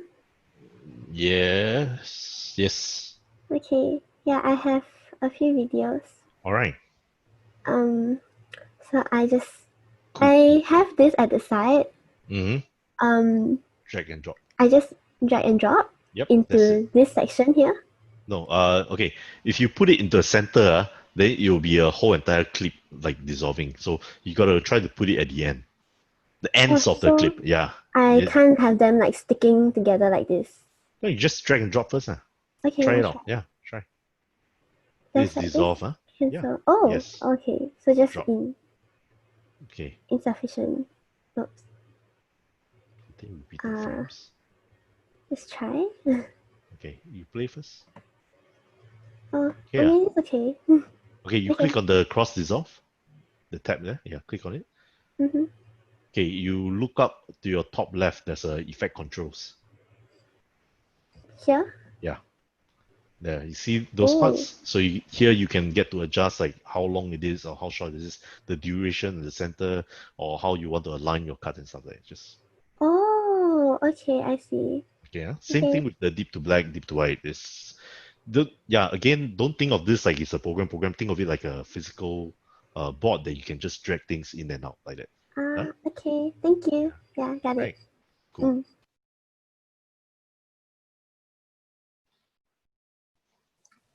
Yeah, that was very well done. The sharing also was pretty good, very clear. Yeah. Anyone has any other concerns, issues? You're not sure? You can do the same thing. You can run through it. Don't worry. We are recording this, so at the end of today, I will retrieve the recording and I will post to you guys so you can practice. Yeah. So we don't have to ask Schengen to repeat again and again. Yeah. But you must seize the opportunity now to ask questions. Yes. Yeah. And also don't worry that you might trouble me by asking again, because I do expect repeated questions to come in. So don't worry about it. Just shoot away. So maybe I can continue a bit more, just to sort of end today's thing. So right now, what we are looking at my screen. All right. If you notice, sometimes the center here will pop up the auto saving function. So, but don't entirely depend on the auto saving function. Okay, auto saving is good. You may forget to save, which is good, but take it as a backup plan. So always save your work properly. Today we are just going to learn about how to save your project. Okay, if you created, you remember just now in the start we start this whole play only. All right, there's an exclamation mark here, which means to say it's not saved yet. So what you really want to do is go in here, click on save. Then the project will be saved like this. Yeah, the exclamation mark is gone. If you want to save it as another project, also can. All right. Yeah, TCS project. See, play only. That's the one that we're working on. Untitled was the first one that I showed you earlier. So you can even save this as another project like test, play, and test. Save. Okay. So in your folder, there should be these few things that go on. Play only, play and test, untitled. Yeah. Hopefully the timing also makes sense to you. So the autosave part is all here. All right, but these are only used when, say for example, your original file got corrupted, or you accidentally deleted them and you don't know how to get them all your video clips back again, and blah blah blah, all those things that will not happen, that can happen, that will happen, like bad luck stuff. Okay, so you just go back to autosave and just double click on this, open this project. You just go back to where I'm at just now, without the Theon's video. Okay, it's again this autosave function is only for backup. Don't trust it entirely. Okay. Yeah. So save your project. Next week we'll do more about title sequencing, how to put in text. How do we play with text? How do we export the video into actual MP4 or MOV file? Yeah. I think so far to do that Merdeka video, I mean, of course, Premiere offers you to do a lot more. There's almost 100 and thousands of things that we can do on Premiere. But right now, for this project alone, the most basic form of the video, we're just learning all these simple transitions and simple cuts into scenes, into clips, and how you can join them together to piece the video together. Once you can master this tree, this dissolves the well, I'm sorry, the cutting of clips, the putting of the dissolve together, making everything piece together into your video, you pretty much got it really. And also don't forget the video effects, like in terms of color, in terms of yeah, you can start playing with them also. Don't worry about time and all these things. Noise and gain. This could be interesting. It could make your work a little bit more like a film, film grain. So in the past, we take photograph and it's actually using crystals. So it creates this film grain and it gives it a very cinematic quality. Yeah, it's just a lot of things here you can play with. Go ahead and play and understand what they are. Yeah, lighting, channel, color, distortion, blah, blah, blah, immersive video. Yeah, so it's, again, nothing is permanent until you export the video. You can always change it. Let me see, something fun I can play with. Color balance. Okay, noise and grain. Dust and scratches, noises. So noise, let's put in a bit of noise. Not too much, just a little bit to make it look like an actual film.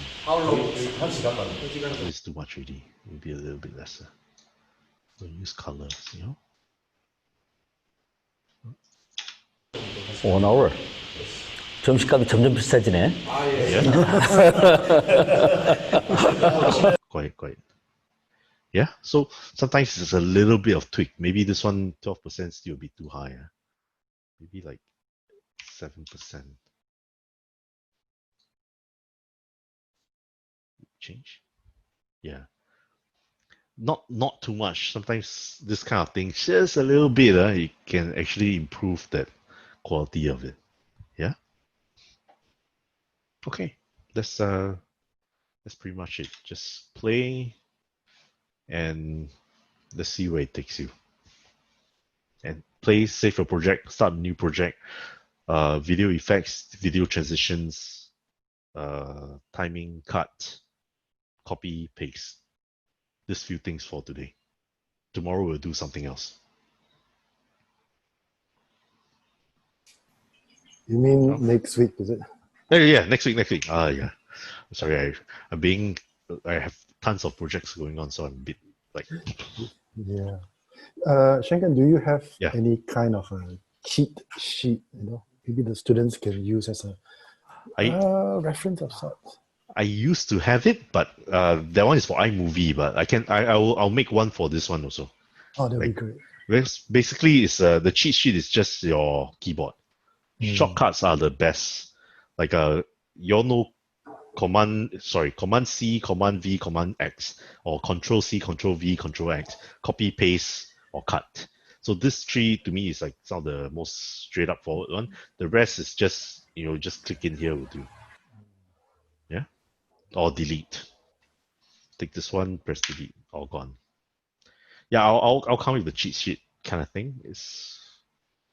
I feel that it's not really necessary, but yeah, we'll see. Okay, next week by the end of this week I'll email to everyone.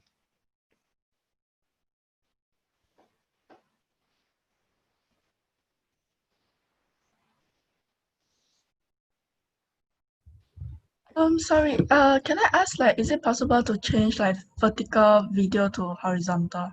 Yes, you can. So that was the problem that I was saying earlier. So let's say for example, my video right now is only like that, like this. Don't just imagine it as vertical, okay? However, one of the things that you can only do is to zoom in. What's the zoom? Scale. That's it. Once you zoom in, you remove the two sides, and however you lose quality, you see start the graininess also start to appear, and then you don't really know, like your framing is all off already. You cannot frame everything. That's why my suggestion to even Megan just now was to shoot everything in horizontal. Save the problem. Like compose it properly. Yeah, it's so at this stage, right now what we are doing in this editing, we call this the post-production stage. Okay, so you remember you got pre-production, your mood board, your storyboard, then your production, which is when you're on hand shooting. Your pre-production is this part already. Your editing sound, videos, maybe computer graphics and blah blah blah blah blah. What you really want to do is during production, you shoot everything sui. You do as minimal work as possible during post-production. Post-production should be, at your level now, you should only concern yourself with like color adjustments, a little bit of cropping. There's stabilization involved, but let's try not to do all those things at all, because when you're shooting on your mobile phone, you can get very good quality, yes. But however, when you translate them to post-production and when you have to zoom in a lot or when you have to change too much things, you actually, the data file is not enough for you to play around with. Unless you're shooting with like a RAID camera, super giant 8K or 16K quality kind of videos. Otherwise, right now, the smartphone only allows you to do this much, allows you to push the video like this much. Where the more expensive one, like the 100,000 camera, costs about, can let you push as much as you want. So that's the difference. So do your pre-production should plan things out properly. During your production, should follow exactly what you have planned out. You can shoot more. It's okay to shoot more. Sometimes you have like one scene where you want to shoot the mother cooking on the wok. Okay, don't just shoot one scene. Just shoot one time, then call it quits. No, you can't do that. Okay, what is very good, is very safe, is like you shoot normal production will shoot maybe like 50 over times. Like you ask the actor, like, okay, we do it again. Okay, then if you want to shoot a different angle, okay, we shoot this scene again, shoot again, shoot again. I mean, 50 is a bit excessive for you guys. Maybe 10 different shots of that same scene. Because number one, you can actually copy and you can actually take different angle of the same shot and then piece them together to make a little bit more watchability to that scene. Or if something that doesn't work, it's okay. At least you got a backup. So minimum 10 shots of the same scene. Minimum. Yeah. If you shoot not enough or the lighting is damn off in one shot, you have to depend on other shots. Always give yourself some buffer, so you don't need to stress about like, oh, one thing is not working or the other. I think so far my experience with with students in general, all of them has this notion like, oh, I just shoot one time can already. No. That should never be the way. You should always shoot more. I mean, it's just storage space in your phone only, ma. No harm. Spend the time, shoot more, save yourself the problem later at this point in the post-production. Hope that's a good answer.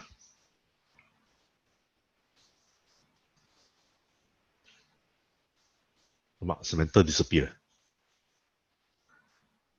Ah.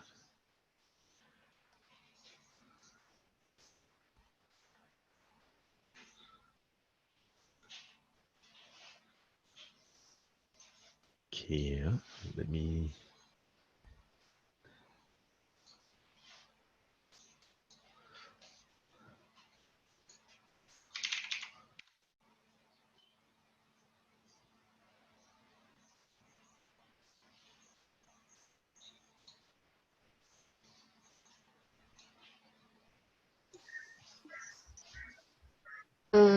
You can still ask question or not?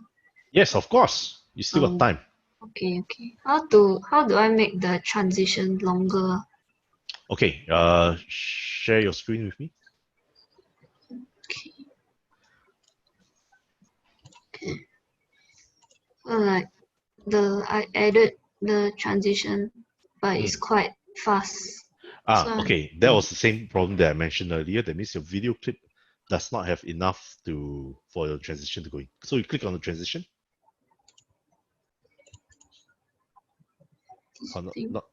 Okay, yeah, you can set the duration there. Oh, it's very slow already.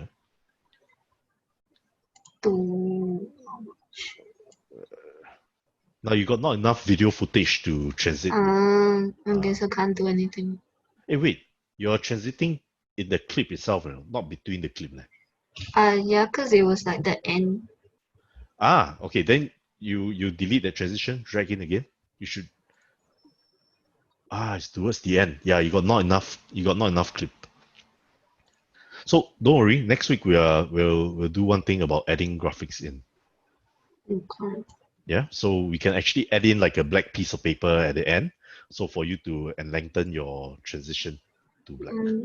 So like if I were to, how do you say, like bring, so if I transit from here then got move, is it?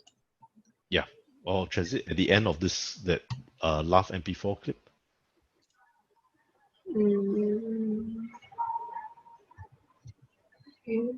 Yeah.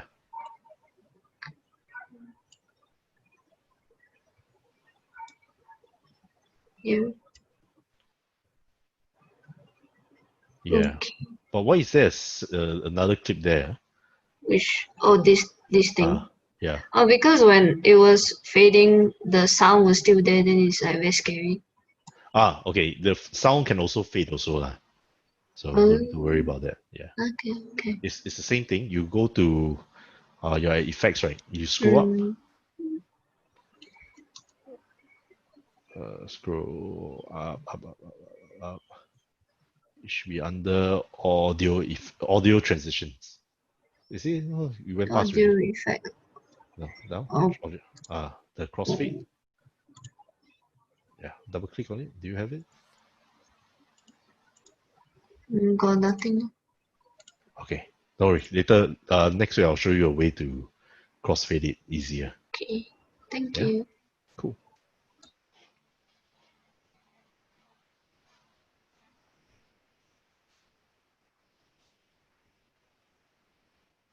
Like this week just focus on the video aspect only. Yeah, the transition of video, cutting, pasting. How? I think it's very straightforward, right? Shouldn't be much of a problem.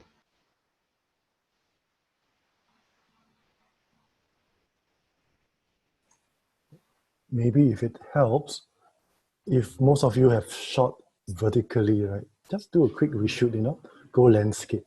And then do it the right way. Then after that, upload to your Premiere Pro, then it will be easier to work there. Okay? It's not about creating the most perfect video at this stage. It's just having fun, getting used to the transitions, Yeah, the effects. tool effects. Right. So don't like. I think in 3 weeks' time you'll be starting to after the whole Premiere thing, we will all go back to our own classes, right? So that is when you guys are going to production stage. We are shooting the videos for your final work. So at that point, you can put in, you can start to reflect upon them. I think shooting the videos should be quite fast if your pre-production is very well planned and you want to plan when to shoot what. Once you shot everything, it should be quite fast. Then whatever that is not missing there, you can reshoot them or stuff like that. So in this 3 weeks is really about getting used to the program. Like you know what buttons, where all the buttons are, what button does what, and make life easier for yourself.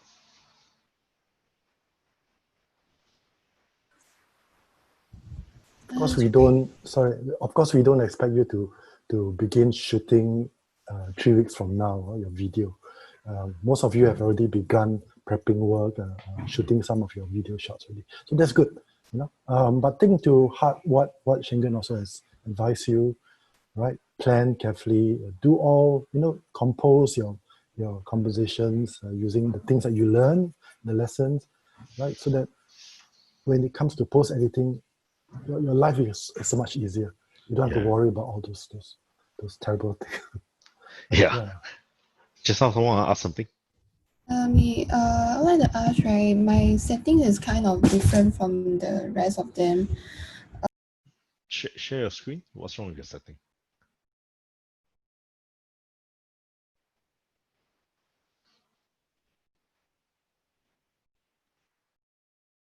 Okay. Yeah, that's fine.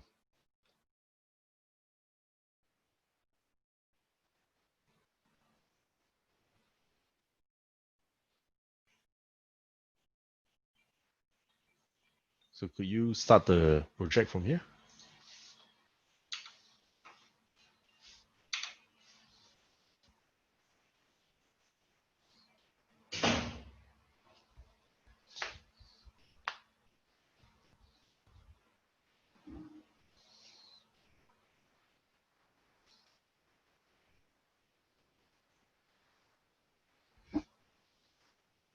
Just yeah.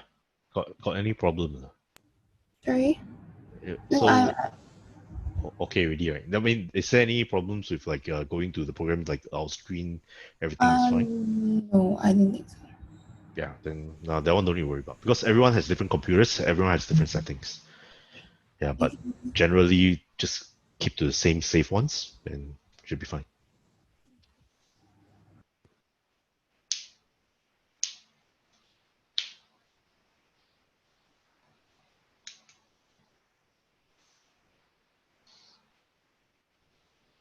Okay, I want to call out someone to share screen also for the fun of it. Let's click. Maybe call a name I've never spoken to before.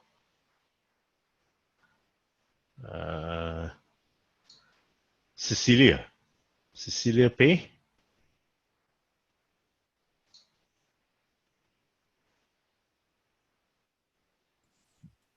Could you share your screen? Show us what you're doing.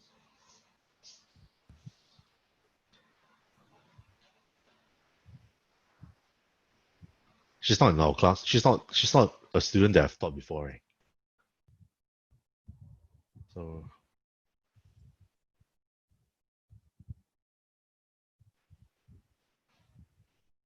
Celia?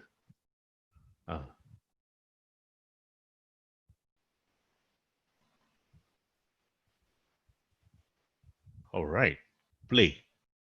Let's check it out.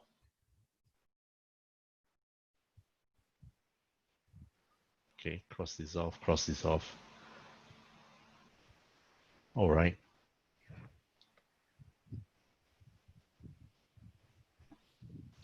Okay. But you are okay, right? With all the other dissolve and stuff? I think it should be okay.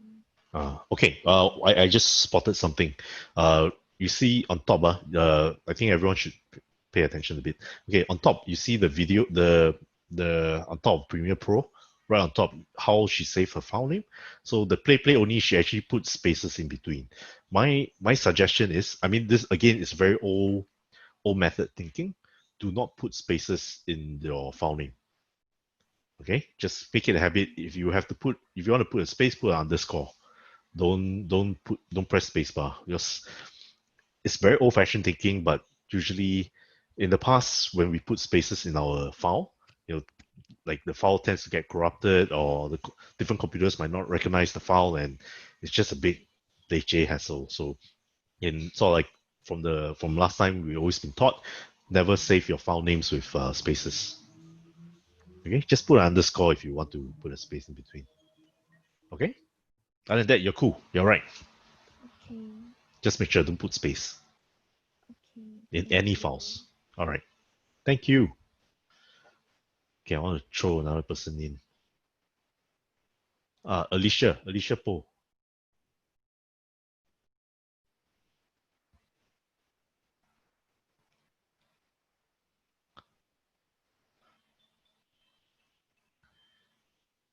Yes, horizontal video.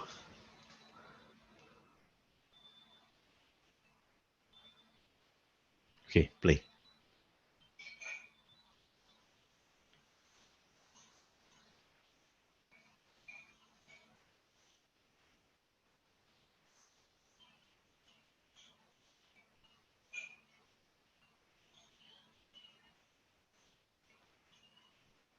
Yeah, you cannot hold down the space.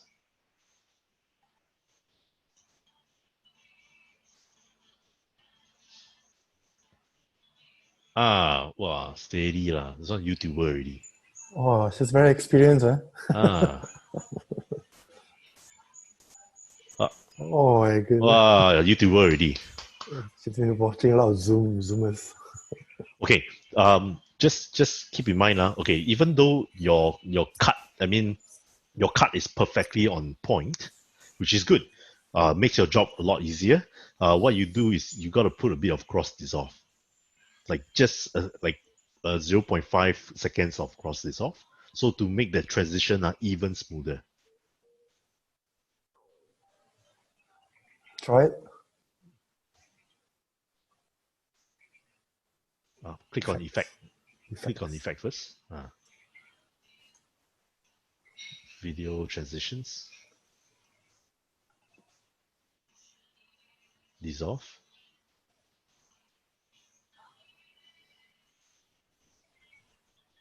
No. Double click on dissolve first. Lama, see, don't know lah. Okay, cross dissolve. Drag it in between the clips. Okay. Now you play the one that has the cross dissolve.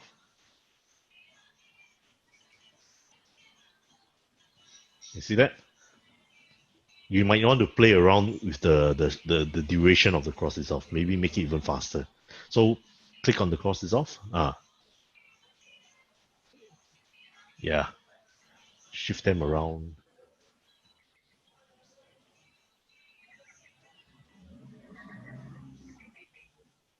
Make it shorter.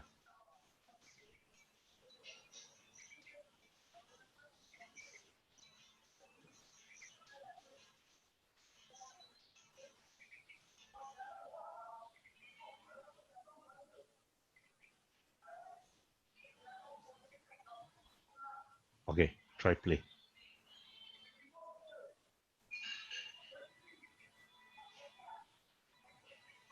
Yeah. Oh, that's much better.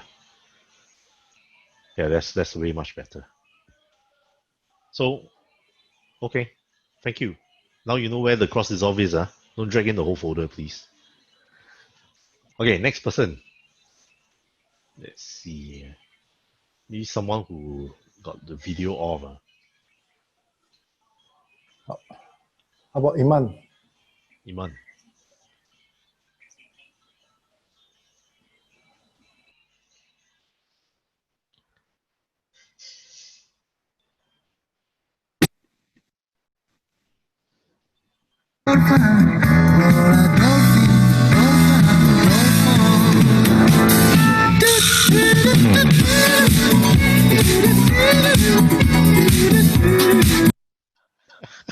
Yeah, that's all.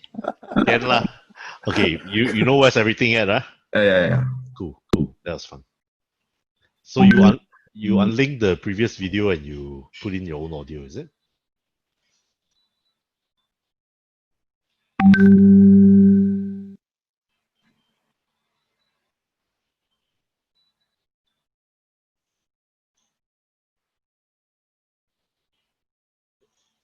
Uh, you're muted. Eh? We can hear your WhatsApp thinking. Hello?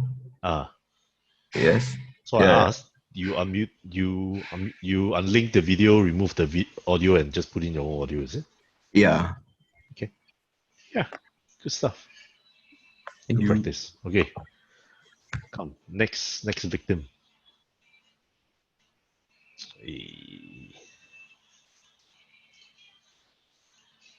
Ryan. Ryan. Come, show us something, man.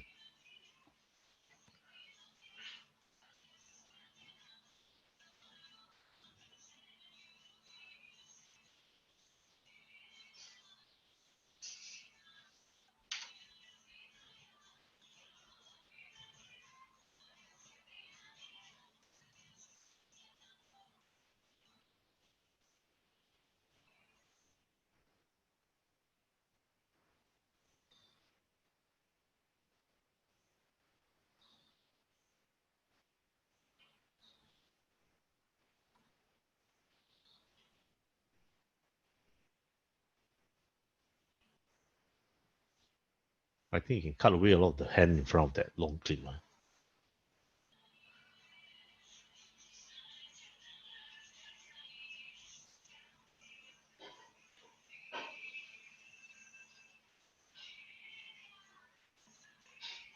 Okay. Thank you. One thing about when you guys are shooting, I mean, this is more during the production part, or also can be post-production. You see Ryan's clip, the center one, the VID 20200.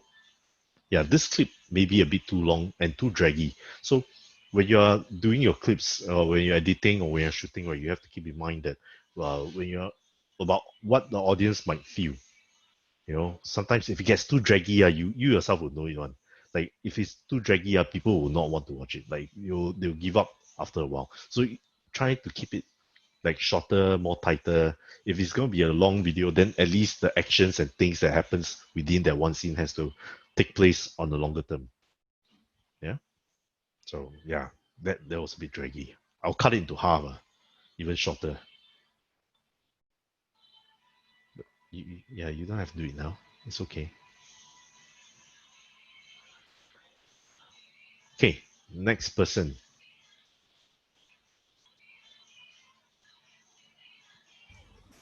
Okay, how about Kelly?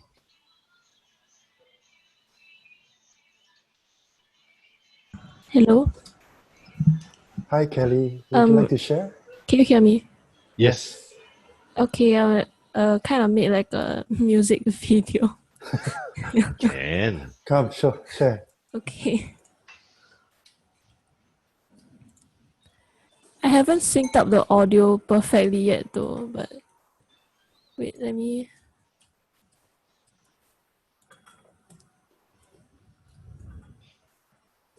It's supposed to be if you're happy and you know it, clap your hands.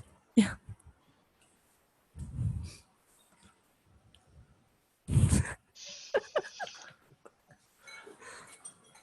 Okay, Okay, this sometimes not all the scenes you need to put transition. That one maybe you don't need the cross dissolve.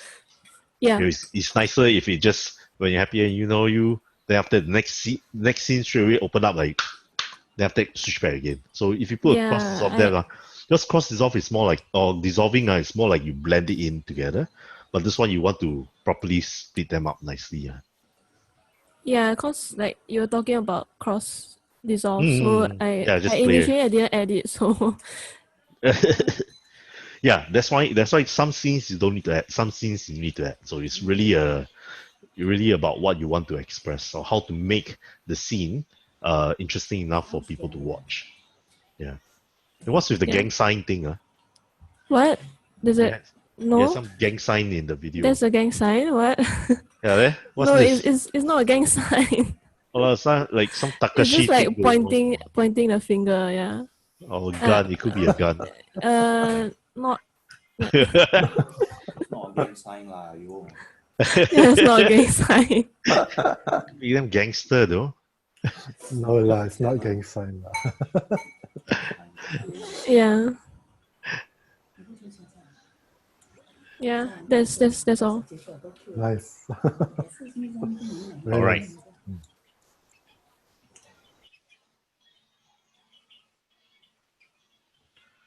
Okay, I think we can sort of end for today. Vincent, what do you think? Yes, I think so. Yes, we can. Yeah. Okay. Just when you have free time, keep practicing. Okay. The main idea for this week until next week is just to make sure you're so bloody familiar with this program, so that in the next few weeks we won't have problems with how maybe you forget how to do something and stuff like. Just mess around, play around. If anything goes wrong, wait, let me just share one thing. Okay. Let me move away my window.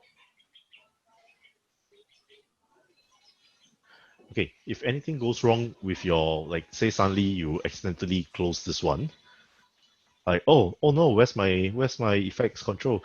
Always go back to the window. You can just reopen it again. Just drag it around, just in case. So the window controls, this window panel controls everything that you see around here. Okay, the rest of everything else, you don't need to worry so much about them at all. Yeah? So with that, anyone got any final questions? It's pretty straightforward.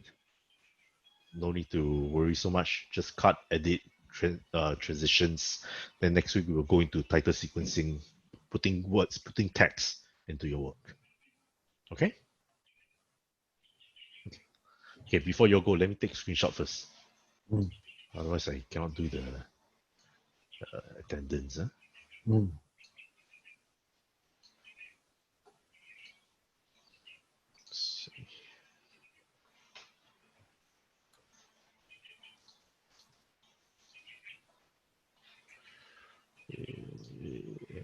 NLP.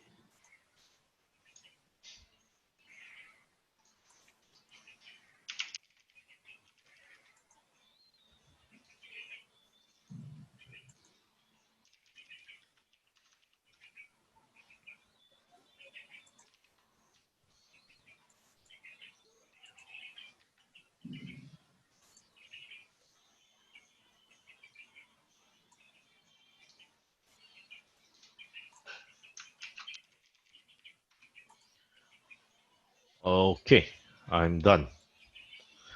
Anyone, any problems? Financial problems? That one I cannot help, sorry. No financial problems. Relationship problem, I also don't care. Only so far at this point, video editing problems. You can also go to lynda.com. I think they have some lessons on Premiere Pro, if I'm not wrong. Yeah. Go there. Yeah. I think you can also go to YouTube. YouTube also. YouTube works very easy. But I think at this point you don't really need YouTube. Yeah. Or if you come across a problem that you cannot solve, but you've been clicking around for like 5 minutes, give yourself 5 minutes. If you cannot solve it, just Google it. Just type in Google Premiere Pro say you lost your Windows. How do I get my Windows back? Yeah. Okay. Hmm. So thank you, Shengen.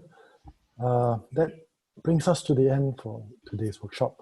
And we will look forward to seeing you next week. In the meantime, please practice. Please prep up your videography. And in fact, you might have done a lot of shots, and this is a time now to put into practice, what you've just learned today. Okay, so practice makes perfect. Yeah. So the more you do it, the more mistakes you make, the better you learn, and you get better. All right. So without further ado, let's thank Shengen. Thumbs up. Yeah. Good job, guys. Good job. I'll see some of you later. Yeah. Okay. Then we'll see you later. Okay. After lunch. Right. Bye-bye. Bye. See ya.